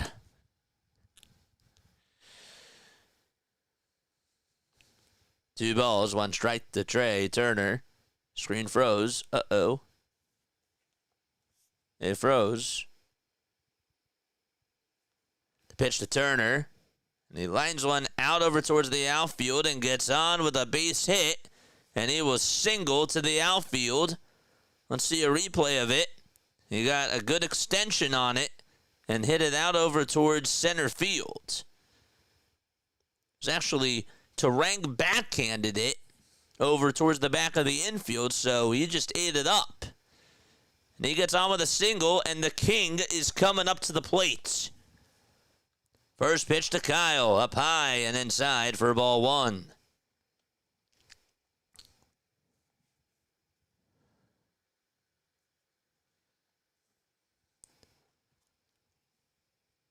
The 1-0 to Schwarber. And he takes a curveball on the outside edge at the knees. Orion Kerkering is warming up in the Phillies bullpen. Ashby comes set and deals. That pitch is up high.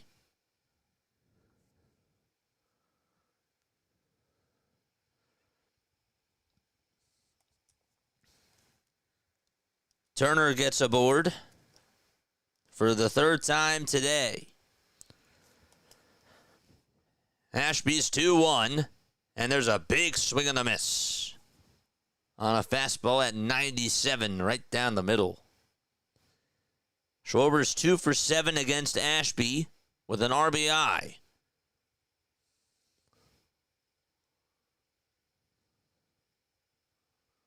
The 2-2 to Kyle, and it just misses off the plate for ball 3.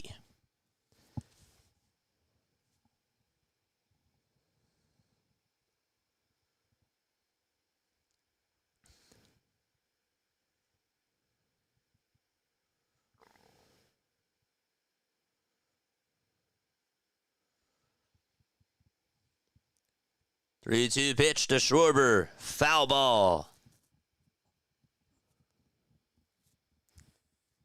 Schwarber grinding out this at-bat.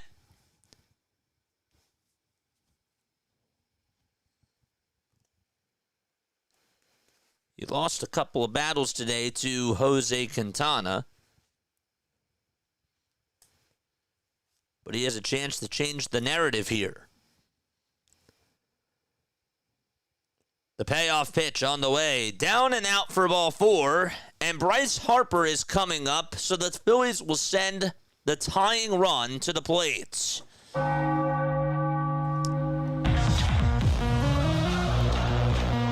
will have a timeout taken on the mound.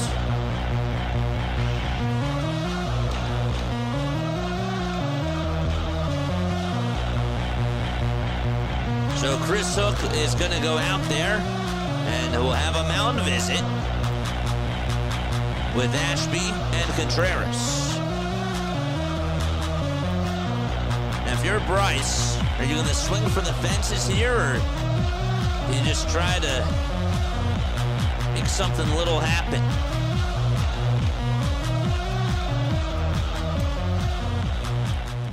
I don't really think that you necessarily need a home run from Bryce. I think that you just got to, even if he puts the ball in play here, I think that's good enough. Just try to get on. Let's see what his approach is. Ashby's first pitch, and Harper takes a sinker right at the knees for strike 1. Schwarber walked. He's over at first. Turner singled. He is at second. The 0-1 to Bryce, and he grounds it over towards the right side. The second baseman has it, throws it to second for 1. The throw to first, though, is definitely not in time. It is a fielder's choice. Turner does head over to third. And so the tying run will still be at the plate. And that'll bring up JT. In the defense, reading the scouting report and doing a good job for Milwaukee, just recognizing where Harper was going to hit it. Played him the pull towards that right side. They had him shifted perfectly. Ashby with the pitch to JT. And he takes it in the dirt for ball 1. Realmuto, 2 for 3 on the night, with a single in the 4th. And 47 RBI. Ashby's 1-0, swing and a miss. A magic pitch thrown there. It just disappeared out of the zone.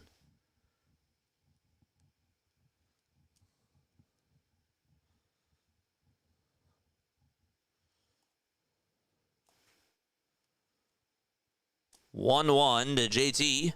And it's a foul ball that will go out of play.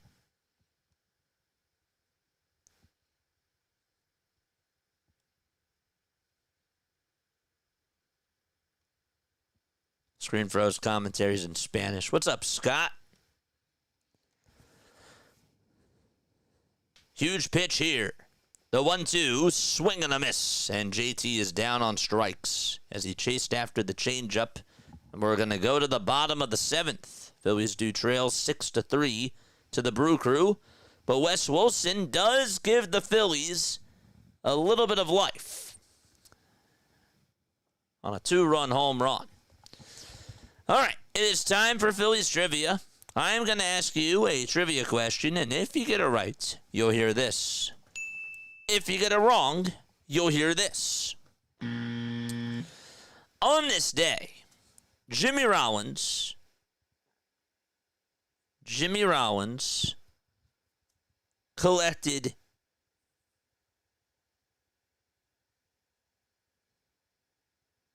collected his blank hit of his career.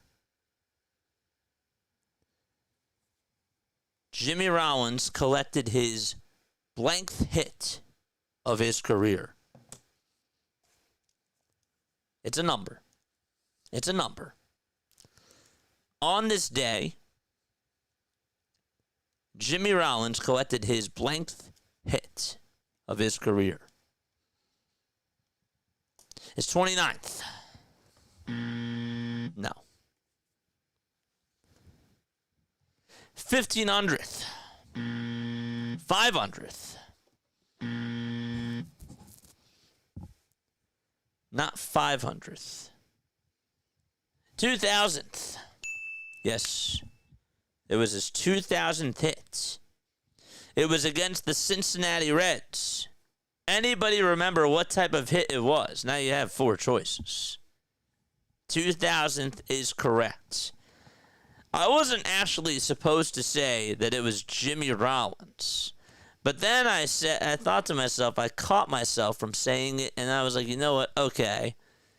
How do I rephrase this now? Now it has to be a new question. So I recovered the fumble there. I did. I recovered the fumble. And we still made it a good trivia question. Yes, that's a base hit. He collected blank, a base hit. Orion Kirkering is going to pitch as we go to the bottom of the 7th.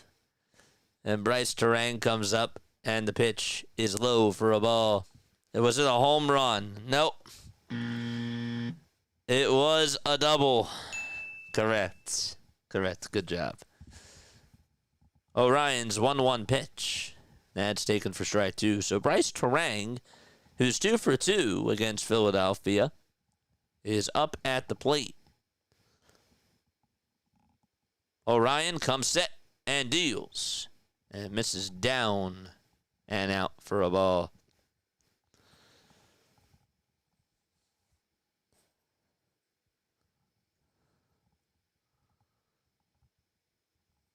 The pitch.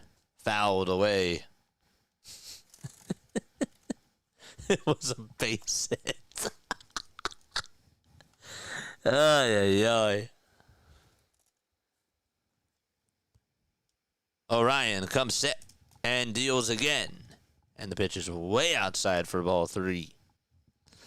Can I please have the loser, Tuba? I'm sorry. You can't.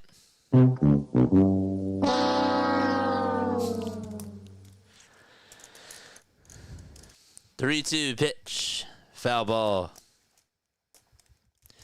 Eden Miller also just made history tonight. He stole his 51st bag of the season. That's the most for a Reading player.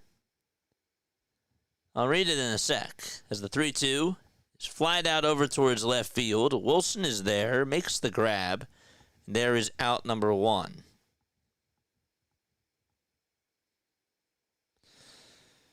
That was the first time that that's happened for a Reading player since Jeff Stone stole 90 in 1983. Yes, he stole 90 bases in 1983 down in Reading. That's according to Baseball Reference. PAS, thank you so much for the $5 super chat, my friend. Congrats on 7K, brother. Keep up the great work. That's really nice of you. Thank you very, very much. 1 ball, no strikes. And the pitch to Jackson Chourio is taken for strike 1. That's really nice, dude. Thank you. Chourio will take the next pitch inside for ball 2. We are now 4 subscribers away from 7,150. Make it now 5.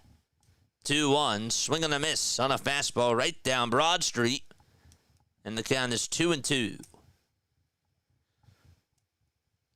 Chourio, his numbers, well, they've been pretty good.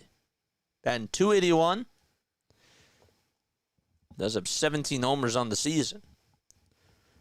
2-2 on the way. Swing and a miss. Orion climbs the ladder with the fastball. Goes above the zone. And gets the second out of the inning. Okay. Trey Turner needs 27 more hits to reach 200 for the season. That's a big deal, JJ, because in the NL, he would be the only one. 27 more? That's a lot to ask for. That means that he would have to have 9 games where he would have to have 3. 9 games of 3 hits. Like on average. 1-0, and there's a strike called. What are we at? We're at game number 139. So, yeah, 9 and 22. He could get... I don't think he'll get it. 1-1, and that misses down for ball 2. Plus, you would have to figure that maybe at the end of the season, there might be a day like where he might just be resting for playoffs. 2-1. Foul ball. William Contreras in the box. We're at 223 likes. We have 324 people watching. Make sure you guys hit that thumbs up button and subscribe if you have not done so already. Kirkering with the 2-2 pitch. And it's fouled off again right behind home plate.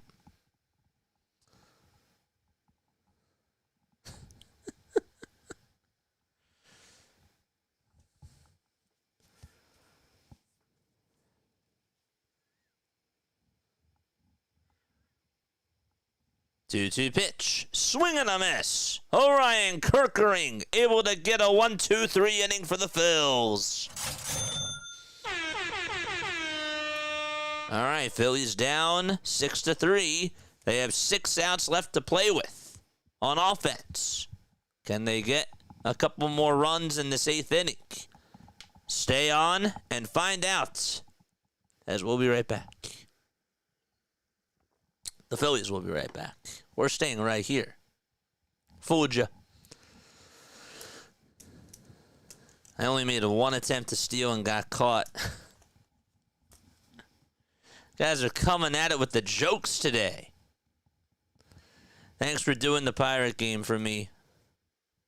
We'll see you at the next game. The Pirate game, rolling with Randy. That was not me. That was Dr. Delay, if anything. That's Dr. Delay did the Pirates game. He redirected you over here. But again, folks, go subscribe to Dr. Delay. I assume that's how you arrived here from Dr. Delay's stream. But Randy, thank you very much for being on here. We don't do the Pirates, we do the Phillies. We do, however, do Sunday Night Baseball, and we also do MLB Diamond Zone. So you should definitely go check that out. Mods will post a link to Diamond Zone down below of one of our episodes. We go on for sometimes 6, 7, 8. We've done 10-hour streams of Diamond Zone. We're crazy. Gary is back. What's up, Gary? Please, Milwaukee, do not give up the lead, says Gary. Do it for Gary. There we go. Cool J, thank you so much. There is the link to Diamond Zone. Is that Bob Uecker statue?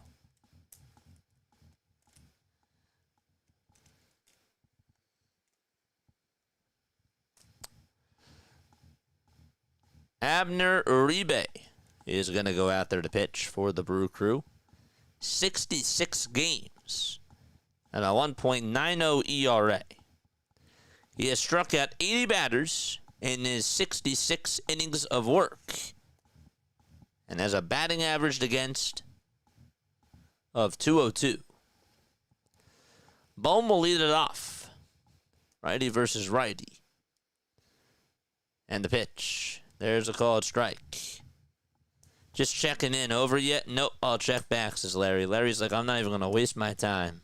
Love you, JJ. Can't stand the Phillies. That's fair. A ball is 1 strike. 0-1 pitch. There's a slider that's in there at the knees for strike 2.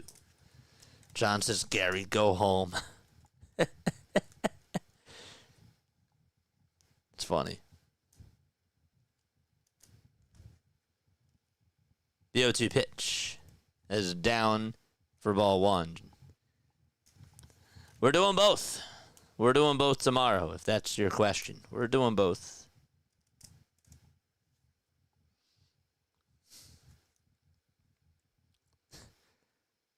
One, two to Bohm. That's a foul ball hit back over towards the screen.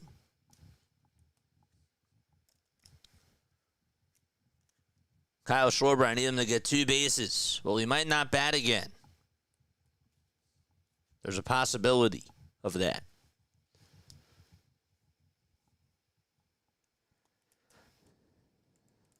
The 1-2 to Bohm And that is a called strike 3 at the knees. The ball popped out of the catcher's glove. There's out number 1. I meant if they happened to be on at the same exact time. Well, I looked at the schedule. That would only happen one time. Now, barring a rain delay and whatnot. Once it's playoffs, all bets are off. Phillies. If the Phillies are on that Sunday, that's what we're doing. The pitch. That's low for a ball.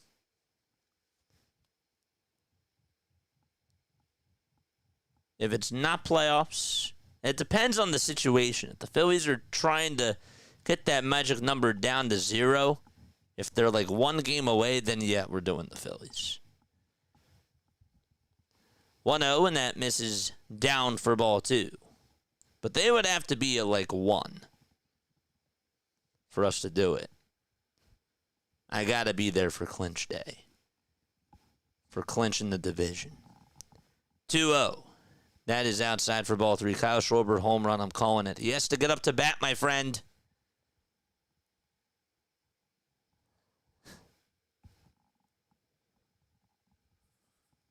Three balls, no strikes. Here's the 3-0. There's a called strike at the knees.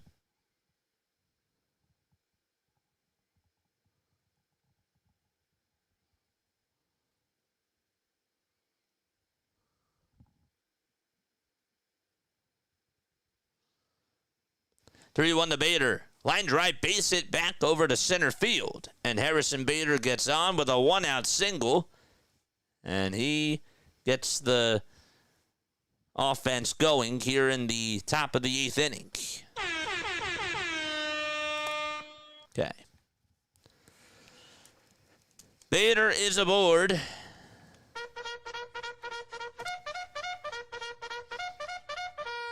Charge! This will be big for Nick Castellanos. The pitch to Nick. Outside for ball 1. Harrison Bader singles. Casty has singled back in the 5th. Also scored a run. But he also singled his last time up. The 1-0 pitch. Swing and a miss. 3 more subs. Let's go. Let's get to that 71-50 marker. We have a timeout taken on the mound.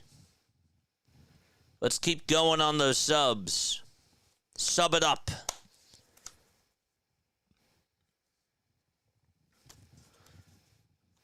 One ball, one strike.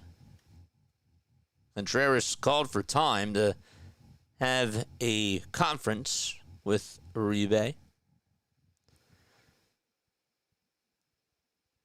One ball, one strike to Nick Castellanos. Uribe's pitch. And Casti gets it off the end of the bat and fouls it. 2 more, baby. 2 more. Let's go. 1 more. 1 ball, 2 strikes to Nick Castellanos. And the 1-2 to Nick. And he fouls it again. Back towards the screen.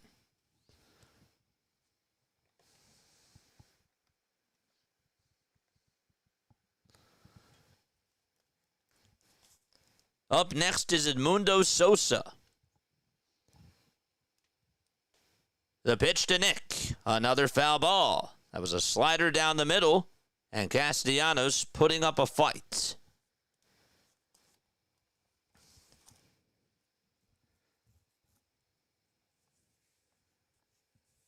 Surprised he fouled off of that pitch.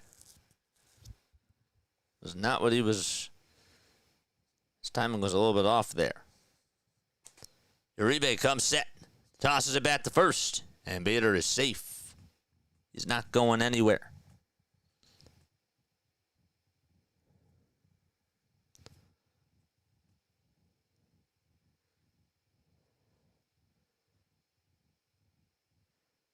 It's been a rocky season for Nick Castellanos, to say the least. 1-2 pitch, and he lays off the slider. And misses down in the way for ball 2.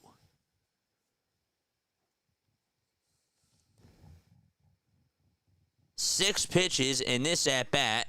3 of them have been fouled off by Casti. The 2-2 to Nick. Low and outside again for ball 3. And Casti steps out of the box really quickly to take a breather. Bader dances off of first. Uribe comes set above the belt. Tosses bat to first, and Bader is safe. That's the second disengagement of this at-bat.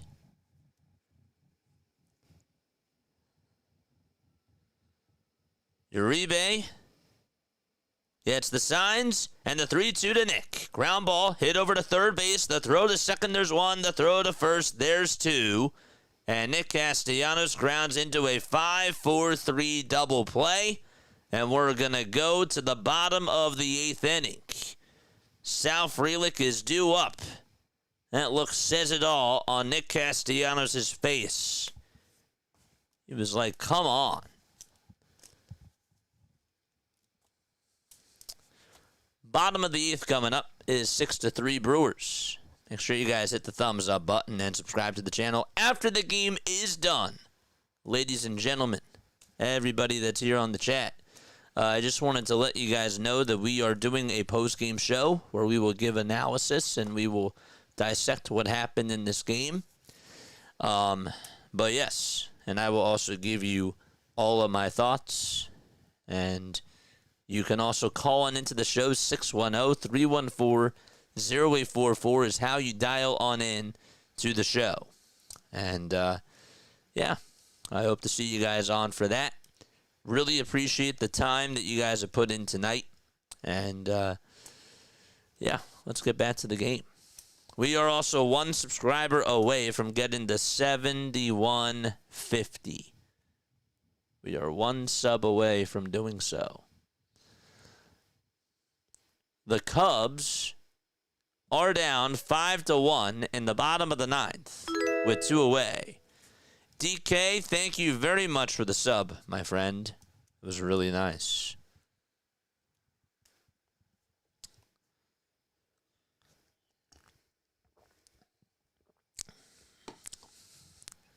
There we go. Thank you very much. Abner Uribe got out of the 8th and erased a 1-out Harrison Bader single with a double play.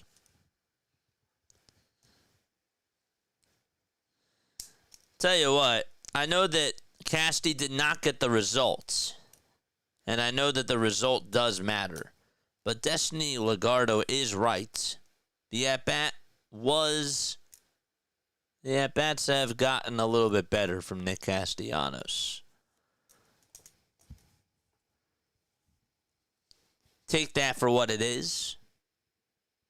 But yes, she's not wrong about that. He has looked a little bit more disciplined at the plate. Thank you so much. Here comes Sal Frelick, who will be facing Lou Trevino. Like the spot for him here. He's played with the Giants, the Dodgers, and is now on the Phillies. 1-0 delivery. That misses inside for ball 2.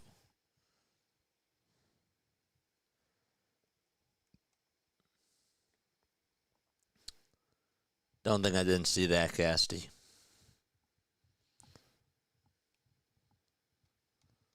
Two balls, no strikes. Frelick in the box. He's 1 for 3 on the evening. 2-0. That misses inside for ball 3. Over the cutter there. The Cubs did lose 5-1. 3-0 pitch. There's a called strike on the outside corner. It's now 3 balls, 1 strike. The 3-1 pitch. That is low for ball 4. And Sal walks over to first base. This time tomorrow night, we would probably be in the third quarter of the Birds game.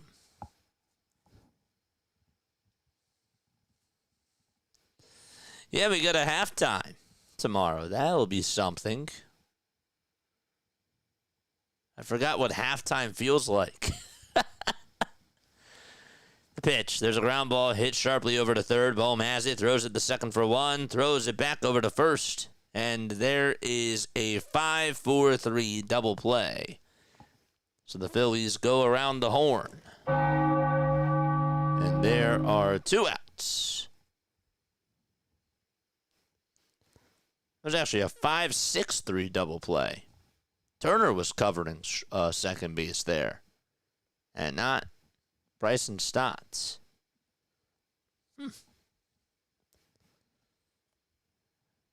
Trevino's pitch misses down and in for a ball.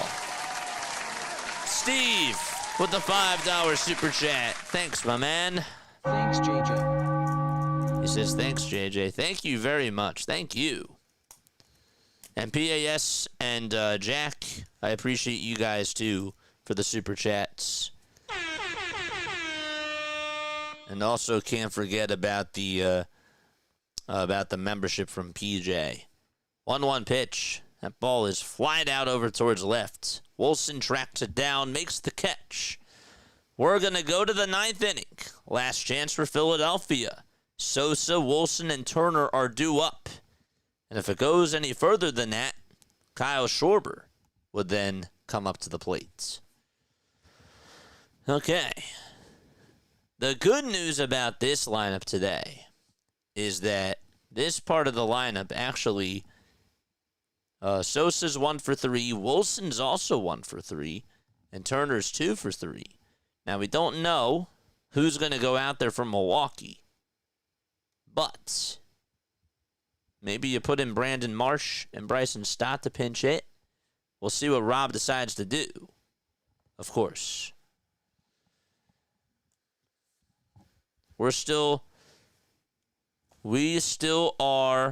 We're 6 games right now. We didn't play yesterday, so it was 5.5.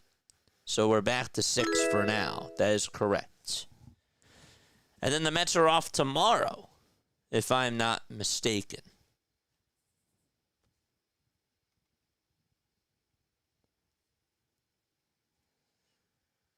Hit that thumbs up button, folks, and hit that subscribe button as well. Uh-oh, raid incoming. Everybody brace yourself. Everybody brace for impact. CeeLo, let's go! On the go with CeeLo. Thank you so much for coming on to this channel. Guys, my guys, please go subscribe with On the Go with CeeLo. Please subscribe to that channel because he is awesome. If you guys love NASCAR, if you love racing, if you like the Braves, if you like the Tennessee Volunteers, that's your guy. He really is. He's awesome. All right, we are heading to the top of the 9th inning. 2 of the top teams in the National League are battling here. And the Phillies have their last chance. They have more hits than Milwaukee, but that doesn't win you games. Milwaukee has more runs on the board. Jared Koenig is going to go out there to try to close the deal. And the first pitch is way inside for ball 1. It is 1 ball, no strikes. Sosa singled back in the 5th. He's 1 for 2. Here's the pitch. And there's a strike called at the knees. Scratch that, he's 1 for 3. Struck out in the 7th. 5 seconds left on the pitch clock. And the 1-1 pitch to Sosa. And he flies this one out to center field. It's playable. And it'll be caught by Perkins just shy of the track. And now Wes Wilson is due up. Wilson launched a home run earlier in this game. went 444 feet. Koenig on the mound for Milwaukee with a 3.36 earned run average. The pitch to Wilson, swing and a miss on a fastball at 96 miles per hour.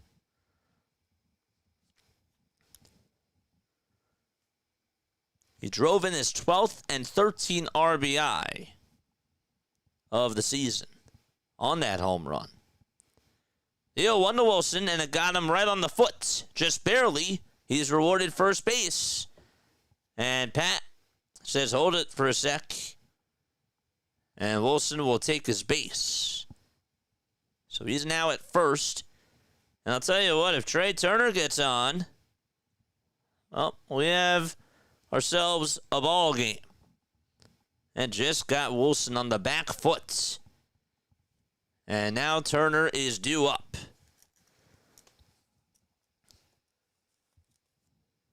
Turner in the box. He's 2 for 3. And he takes low for ball 1 at 96.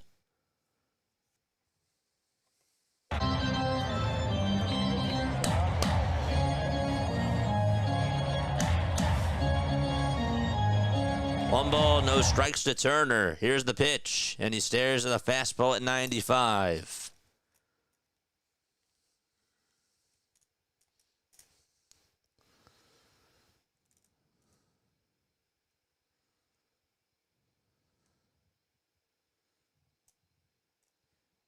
1-1 to Turner. And it's a foul ball. That one goes out of play.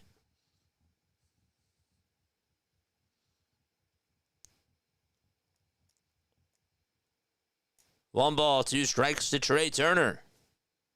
Wilson leads off at first.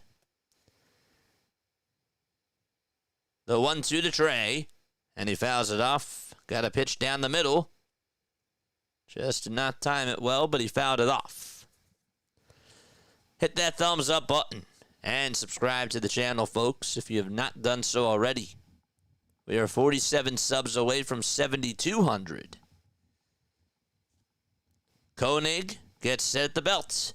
And the 1-2 to Turner, swing and a miss. He went hacking at the fastball. It was out of the zone. And there's out number 2. And it's all up to Kyle Schwarber.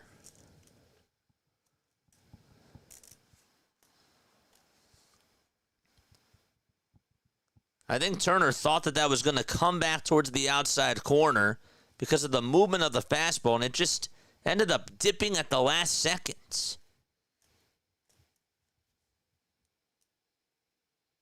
The pitch to Schwarber, it's upstairs. Wilson does take second base on the defensive indifference. 1 ball, no strikes. Brewers fans on their feet. Schwarber 0 for 2 with a pair of walks. Koenig, his 1-0, and it's in there for strike 1. It was a cutter.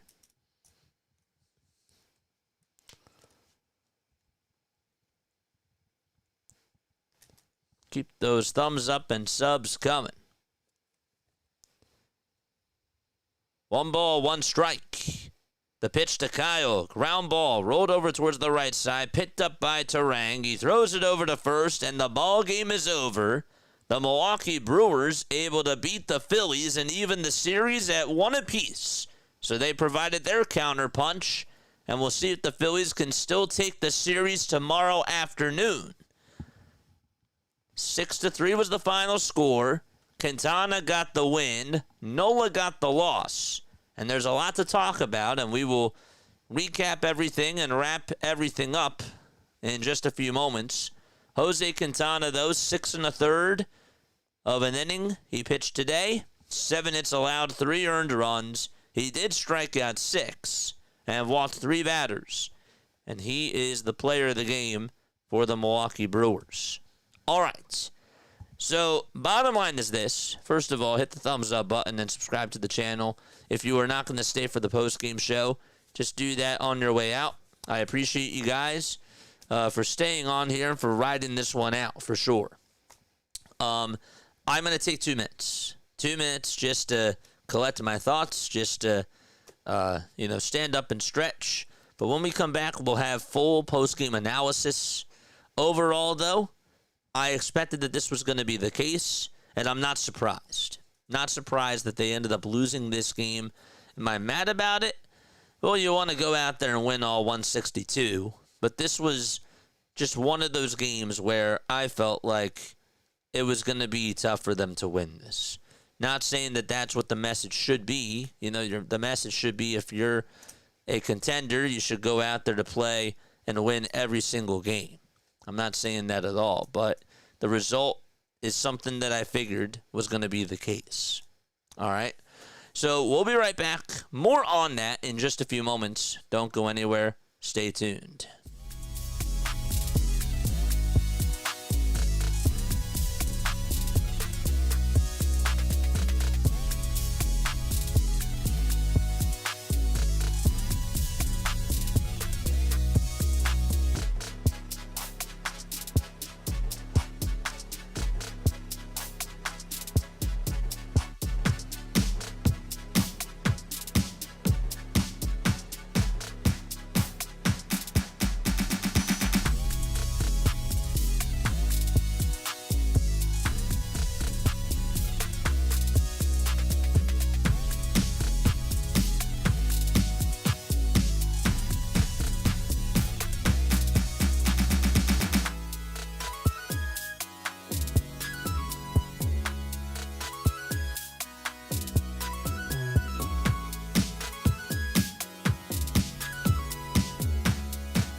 Graduated from Rowan University in the spring of 2022 with a sports communication and media degree.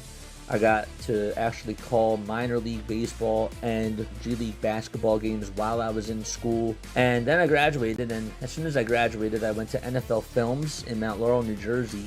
And as much as I loved that experience, I missed putting on the headsets. I decided, you know what, talk is cheap. I have a laptop that's in my house, and so 21 months later, here we are, still on YouTube, calling games and building an incredible, loving community on here with the people that I call my Philly freaks with a capital P and a capital H. We go live for every single Phillies, Sixers, and Eagles game, and we do it like old school radio play-by-play style. I'm Jason Joseph, and this is Play-by-Play with JJ. I showed a swung on barrel. Get out to right field. Bye-bye baseball. That baby is long gone. Disappointed? Yes. Expected this? Yes. Two things can be true. I said something specific, okay? And before I get to what I did say, which was right before the game, hit the thumbs up button, subscribe to the channel. Welcome on into the Phillies postgame show here on Play by Play with JJ. For all Phillies action, make sure you guys hit the thumbs up button, subscribe to the channel, turn on the bell icons too. As far as this game goes, okay, all I gotta say is this. I said this before. I will say it again. I said specifically that Aaron Nola can't do what he did against the Atlanta Braves in that first inning. He cannot do that. Thank you so much for the sub, my friend. That was really nice. Bob, thank you for the sub. Steven, thank you for the sub. But Aaron Nola did exactly what he did in the first inning against the Atlanta Braves. He was just not able to get an out until the sixth batter was up. And you fell behind the 8-ball. You did. Now, the offense needed to do a better job. And I will get to the offense in just a little bit. I will. But Aaron Nola definitely puts you behind. And with the way that this offense rolls, a lot of times, especially when you're playing against a team as good as the Brewers are, and they right now are the best team in baseball. I don't think anybody would disagree with that. You needed to get out on top first. You did. The Phillies did come back in game one. But for you to ask them to do that 2 times, that is just not in this Phillies. I don't want to say that that's not in their DNA, but that's just not going to be the case. The Phillies aren't going to be able to do that on a game-to-game basis. That's just not who they are, really. But Nola fell behind. That not only is the four-seamer just low in velocity, which has really come back to hurt him, he just does not look good. He does not look good at all. Even when he's settled in, the velocity is dipped.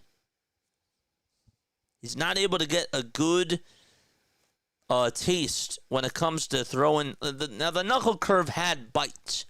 The knuckle curve was working once he did find a way to settle in. And that certainly helped him.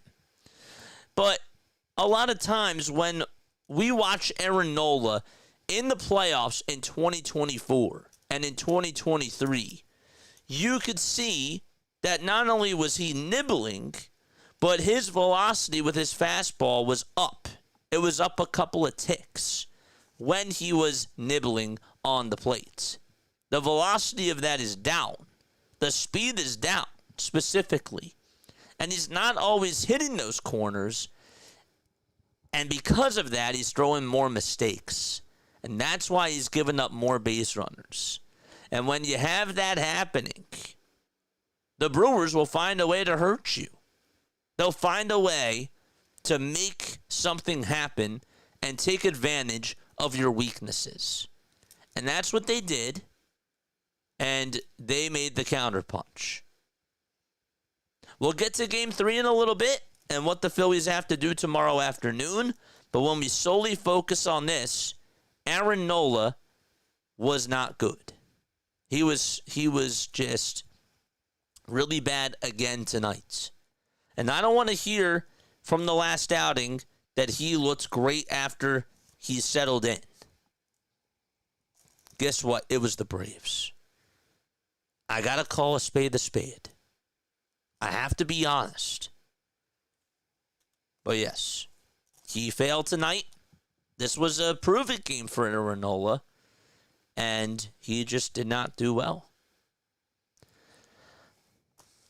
The bullpen, I will tell you this is a positive. Orion Kerkering did good. Trevino and Lazar did good. The bullpen's been fine. But your offense, your team was 1 for 8 with runners in scoring position. Their team was 4 for 10. There's the difference there. We can go back to when the Phillies had a chance in that 5th inning and only got 1 run. Heck, we could actually go back to the 7th and talk about the poor at-bats after Wes Wilson hit the 2-run home run to potentially bring you back in. You know, your bottom of the lineup is doing damage, and the top of the order, besides Trey Turner, not doing a lick. Not doing a lot at the plate to help you. But Jose Quintana is not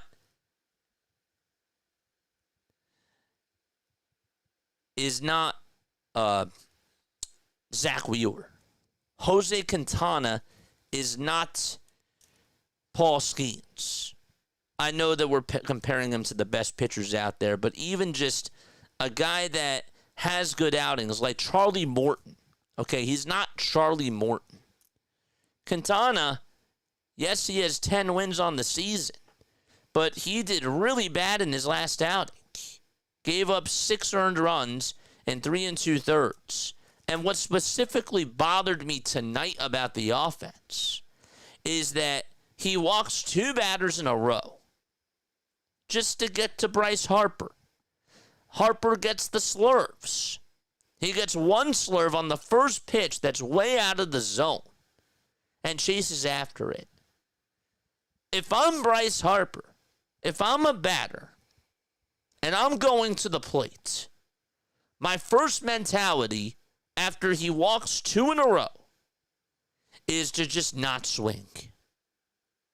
Not swing. That pitch was junk. And then Quintana, to his credit, was like, I dare you to swing at that again. And he threw him another one just like that. Your best player, your face of your franchise. We don't even have to call him best player now because he's not the best player. We all know who is. But people still look at him. Some people still say that he is their face. And that this is what he was supposed to, he was supposed to come here and he was supposed to be the leader of the team. That right there is not a leader, guys. That's not what a leader does, is what I'm trying to say. I hope that Bryce turns it on. We all hope that he does. But you don't give away at-bats like that. You can't do that. When that slurve is being thrown, you take the first pitch. If he throws a strike, okay. Don't give him freebies. And the Phillies, I thought, did that. I really did. I really thought that the Phillies gave away some key at-bats against Quintana. And I will say that Quintana won the mental battle. But the Phillies, when they got into their heads, I mean, my gosh, it was just putrid. You had more hits than this Brewers team. You had more hits than them. And you just could not string together a good amount of runs. And that, to me, is what bothers me. Because, again, and I will say this, I will keep repeating this, if you call yourselves a World Series contender, you're going up against the best team. You got to show up. You got to get these wins. I expected that this was going to be the case. But we got to play like it's game number 162. We got to play like it's game on the line. That's the mentality. That is exactly the mentality. By the way, we could also go back to that 5th inning and talk about how Trey Turner got on with that RBI single. And then Kyle Schwarber strikes out. This is where I do give Quintana credit.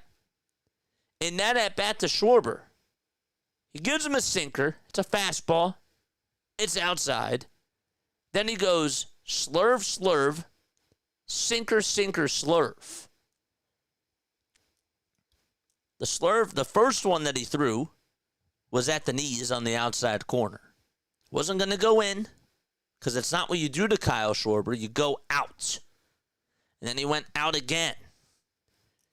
Then he had a pitch to play with. Thought about throwing the sinker there. Didn't work. And then Schwarber fouled off the next sinker, which he couldn't capitalize on that mistake. And then he went after the slurve and could not catch up to it. But other than that, your offense was quiet. And that's just not going to be good in the playoffs. Monday night's win was awesome. Monday night's win was so cool. You battled. You grinded. You scrapped. You clawed. You crawled your way back in, and you got yourself the win. Like, that was a gutsy win. Tonight, you fell flat on your face, and tomorrow, you better get back up and win the series.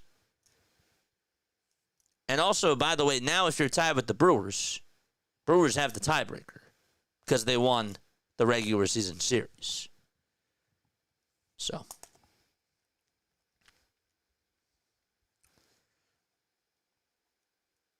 that Bader throw was bad. Bader's throw in that first inning certainly did not help you. That's now 2 bad throws that this man has had. Just wanted to put that out there. He's made some awesome catches, but that is 2 bad throws that he's had ever since he has come here. He's put together good at-bats too. But I gotta be fair. That bad throw costed you a run, an extra run. So that wasn't good either. But yeah, that's all that I got. That's all that I can think of right now. JT did have a bad throw from his knees. I don't know what that was. I can't even remember when that inning was. And then also, I didn't forget. I forgot this point. I circled this in my stat sheet. I forgot about this. But JT, what are you thinking? When you start the first inning, Harper walks with 2 outs. And then you single out to left field. Really, that was an error on the third baseman, Anthony Siegler. The ball went under his glove. Now, JT, why are you dancing off of first base there? Why are you dancing off of first? He made a mistake. You can't be making stupid base running plays in that situation. Because that was bad. So, yeah. I'm curious to see what Nola's going to say. I'm sure that we're going to get more tweets and everything. But, yes. 610-314-0844 is how you call on in to the show. I just got news about Jawan Jennings. Agreed to contract adjustment. Okay, I'm not going to get distracted by that. Sorry about that. All right. Let's go to the live stream. Let's turn off. I believe that we did turn off Do Not Disturb before. If we did not, I apologize. We will turn it off right now, and you guys can call on into the show. I would love to hear what you guys have to say. I will also be reading chat as we do this, okay? I will. We actually have our first phone caller. What is going on, my friend? You are on play-by-play with JJ. Tough loss tonight for the Phillies, but what's on your mind? I would say it's just expected, and I thought it was going to be yesterday we're going to get a loss. I'm hoping that today we'll get a win because I know we're not going to get a sweep, but I just want to just win the series because we all know that this month is going to and we talked about this before, like this, not only just the series, but this month is a huge test for the Phillies. Yes. It is. And so they have, so like there are 3 teams you got to watch out for during this month. Yes. The Brewers, the Mets, and the Dodgers. Because those 3 separate games are going to test if you're ready for October or not. Absolutely. Yeah. And look, the Phillies, I think that somebody always says in chat, and I think it's Lou. I can't recall right now. I have brain fog. I think it is Lou, but he said the other day that, when it came to the Phillies losing, whatever game it was, he said that Doc Rivers would call that a scheduled loss. And I hate to be that guy, But I feel like that in their heads, they thought to themselves today that this was a scheduled loss. Whether that's right or wrong, you can't have that mentality. Again, especially like when you're going up against the best team, you should want to go out there every single night and do whatever you can to beat a team like the Brewers. But I just felt like that the mentality of that after, even during the first inning when JT got on with that single and then just overran and just got picked off at first, like that set you up for failure. And then the 5 runs allowed in the bottom of the first, of course, by Nola. So it's just one of those games. Like that should not have happened. Like, there should have been better pitching from the jump. Yes. Like you knew they were going to start hitting runs, start getting people on base right before, and you'll be ready for those kind of situations. Yep, absolutely. Also, I just wanted to note this too. You know, the thing about the Brewers is that they won without Rhys Hoskins and Christian Yelich. I know that Hoskins has been on the shelf, but I'm just telling you that this Brewers team definitely has layers. They were missing Jackson Chourio for a while. You know, some of their guys have been banged up. I remember that they were missing some starters. Like, this team has definitely dealt with their injuries, but I have to tip their cap. I have to tip the cap to them because they do have a very good team. But anyhow, Cool J, thanks so much for calling on in. As always, I love hearing your phone calls. Always love it when you come on into the show because you bring some good thoughts to the table, good analysis. Of course, man. You can still run about yourself too. I mean, you give really good calls. You call the great, the game like it was supposed to be. Like, you do a great job, man. Can't wait for tomorrow when you do the Eagles coverage. Let's go. All right. Thank you so much. All right. I'll see you tomorrow. All right. See you tomorrow. All right. Peace out. Yeah, if you guys want to call in, you can. You can give me some more phone calls. I always love hearing what you guys have to say. But, look, at the end of the day, this was just one of those games where I believe, and Cool J's right. You know, it was going to be hard to take all 3 games against Milwaukee. It's hard. It's hard. And they don't make it easy for you. But you made the mistakes. And hopefully this brings fuel tomorrow. And they come out early to bat in practice. And it lights a fire under them. Maybe I'm just being optimistic. I don't know if that's really going to happen. But, yeah, that's it. Kyle Schwarber has also, let's call it what it is, ever since the 4-homer game, he's been struggling. He's been struggling. Now, I'm not hitting the panic button with Kyle. I'm not doing that. I know that he's been walking, but a walk to me is meaningless. Because you're getting the bat out of his hands. So I don't really take those walks as a positive. Sometimes I will take a walk as a positive, but when it comes to these types of situations with the way that things have gone for Kyle lately, ever since the 4-homer game, connecting. Hasn't been good. What's going on, my friend? You're on play-by-play with JJ. Another tough loss tonight for the Phillies, but how you feeling? This is John from Richmond, Virginia. John, what's going on, man? You can't give up 5 runs in the first inning. Aaron Nola has not been helping us out. Nope. I realized that we were probably only 1 for 8 with runners in scoring position. Just one of those games, chalk it up and go on to the next. That's all. What can you do? You got to win the series tomorrow, John. There's no way to sugarcoat that. You got to take 2 out of 3 against this Brewers team. Yes. You do. And I think we will. I think that we will, too. I'm looking to see who's on the mound tomorrow for the Phillies. It is Ranger. Now, they're facing Freddie Peralta, and Peralta has been pretty good, too. But I think that Ranger can keep you involved in the game. I'm hoping that the offense does well, but Freddie Peralta has just been one of the best pitchers in baseball. He's 4th in ERA. He's 1st in wins, and he's only given up like one earned run. He hasn't allowed a run since August 5th, which is just insane. But you're going to have to grind it out. There's We'll no excuse. take care You of got to him ground because it out. we've got a pitcher on the mound that's not going to give up 5 runs in 1 inning. Correct. Believe me. Correct. You got to find a way. You have to find a way. So, John, thanks so much for calling on in. I'll see you tomorrow, my friend. You got it. Love you, guys. Yes, sir. You're a Philly freak for life. Absolutely. Always a good phone call with him, man. Yeah, there's just no other way to put it. You got to win tomorrow. And, yeah, it's not going to be easy against this guy.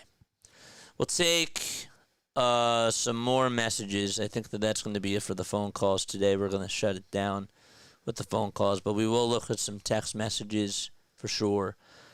What else do we have? Aaron Nola is who he is, a chef making juicy meatballs each and every day. Phillies never fail to disappoint me, but this chat never does. That's why I endure in these games. And because you like me too. Sent JJ a picture. I'll check it out after the game. What else do we have? Is that it? Is that all the analysis that we have? Phillies are a scary team as a Brewers fan in the NL East. Or in the National League, there is only 4 really amazing, scary teams. The Phillies, the Brewers, the Dodgers, and the Cubs. I think we can all agree that the AL sucks. No one in the NL is scared of the Blue Jays. I actually have to disagree and say not the Dodgers. I actually would put in the Padres. I think that the Padres, to me personally, I know that when they play the Dodgers, it's like when we play against the Mets. But the Padres, I feel like that they pose more, I don't know, like, and again, this is just my 2 cents. When I watch them play, I just feel like that they pose a threat. I know that they did bad against Baltimore. And again, like, we're not streaming, this is not a Padres post-game show. But when I watch the Padres, I look at their lineup from top to bottom. And I say to myself, like, they have real. It's not just Tatis. It's not just Machado. It's not just Bogarts. And same thing, too, with the Dodgers. But I still feel like that I trust their bullpen. I know that they ended up losing Jason Adam. But their bullpen is better than the Dodgers. Their starting rotation, I would say, is pretty much even with the Dodgers. But I give the lineup for the Padres a little bit of the upper hand. So I just feel like that if they can get hot, they can get hot. That they can just get hot. But that's how I feel again. But that's the only part that I disagree with. Everything else, the Cubs and the Phillies, I do agree with that. The Mets, I'm not really worried about the Mets. If the Phillies face them, different story. But yes. I think Casty is disrupting the team, says Michael. He's so unhappy and whines and complains too much. He's slow, not good in the outfield, and can't hit. And, Michael, you bring up a good point. Because, let's be real. You're watching that post-game press conference of Nick Castellanos the other day where he's just short. He wants to go out there and play. I mean, who doesn't? He's been a starter throughout his whole entire career. But even when he put up better at-bats today, he did. But even still, just that bad demeanor, that's not good for the lineup. That's not good for the clubhouse. It's not good. And we're all hoping that he can pull it together. Because the reason why that he was brought here was, A, to protect Bryce Harper. That was part of the reason. And to hit home runs. He's not doing that. He's chasing after pitches from an overall perspective. He's slow. He could not beat out a double play. And that is bad for the lineup. And I even look at it where I see him in the bottom of the order. And I see that Brandon Marsh is not playing. I feel like that if the Phillies were to have Brandon Marsh out there today, I think that Brandon Marsh is more of a spark plug now than Nick Castellanos is. I thought that Rob maybe thought, and I could be wrong about this, it could just be an analytical thing, and it wouldn't surprise me. But I was also thinking that maybe Rob thought that he could put Nick in this situation and try to give him a little bit of a boost, and maybe he would push the right button there. It really did not work out that way today. He got on base a couple of times, but that double play that he had his last time up was costly. It was bad. What else do we have? What else do we have on here?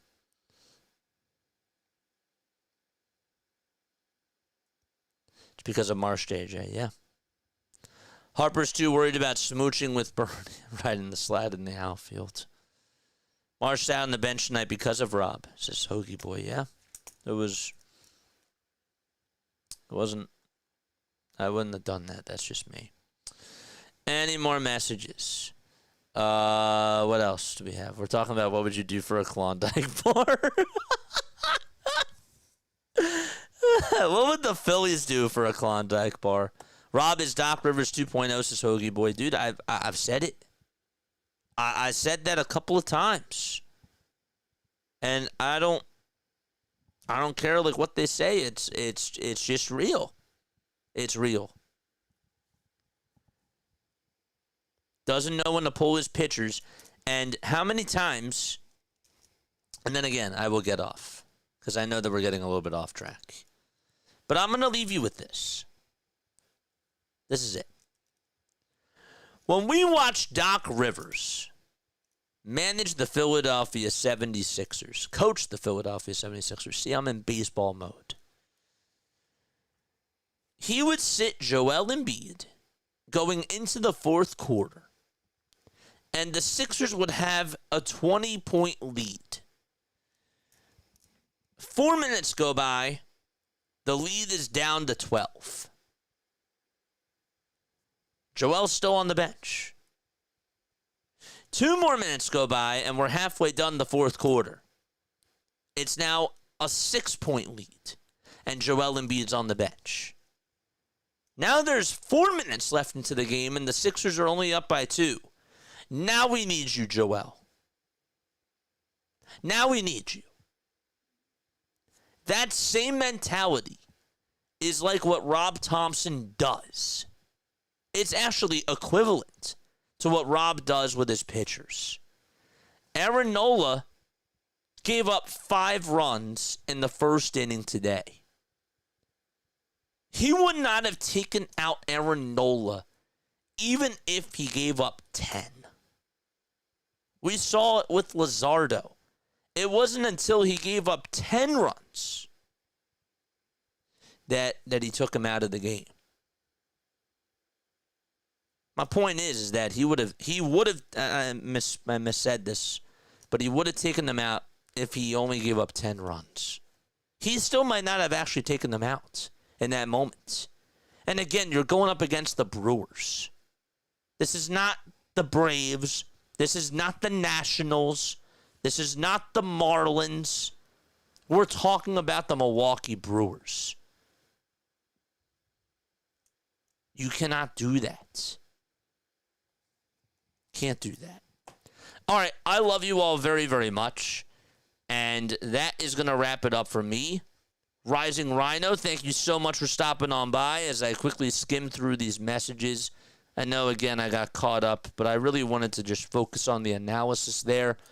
But yes, I love you all. We'll be back on tomorrow at 4:10 p.m. Eastern, and we'll do the final game between the Phillies and the Brewers. And then we got Eagles and Cowboys at 8:20. All right. Love you all very, very much. And I will catch you all on the next one. Bye.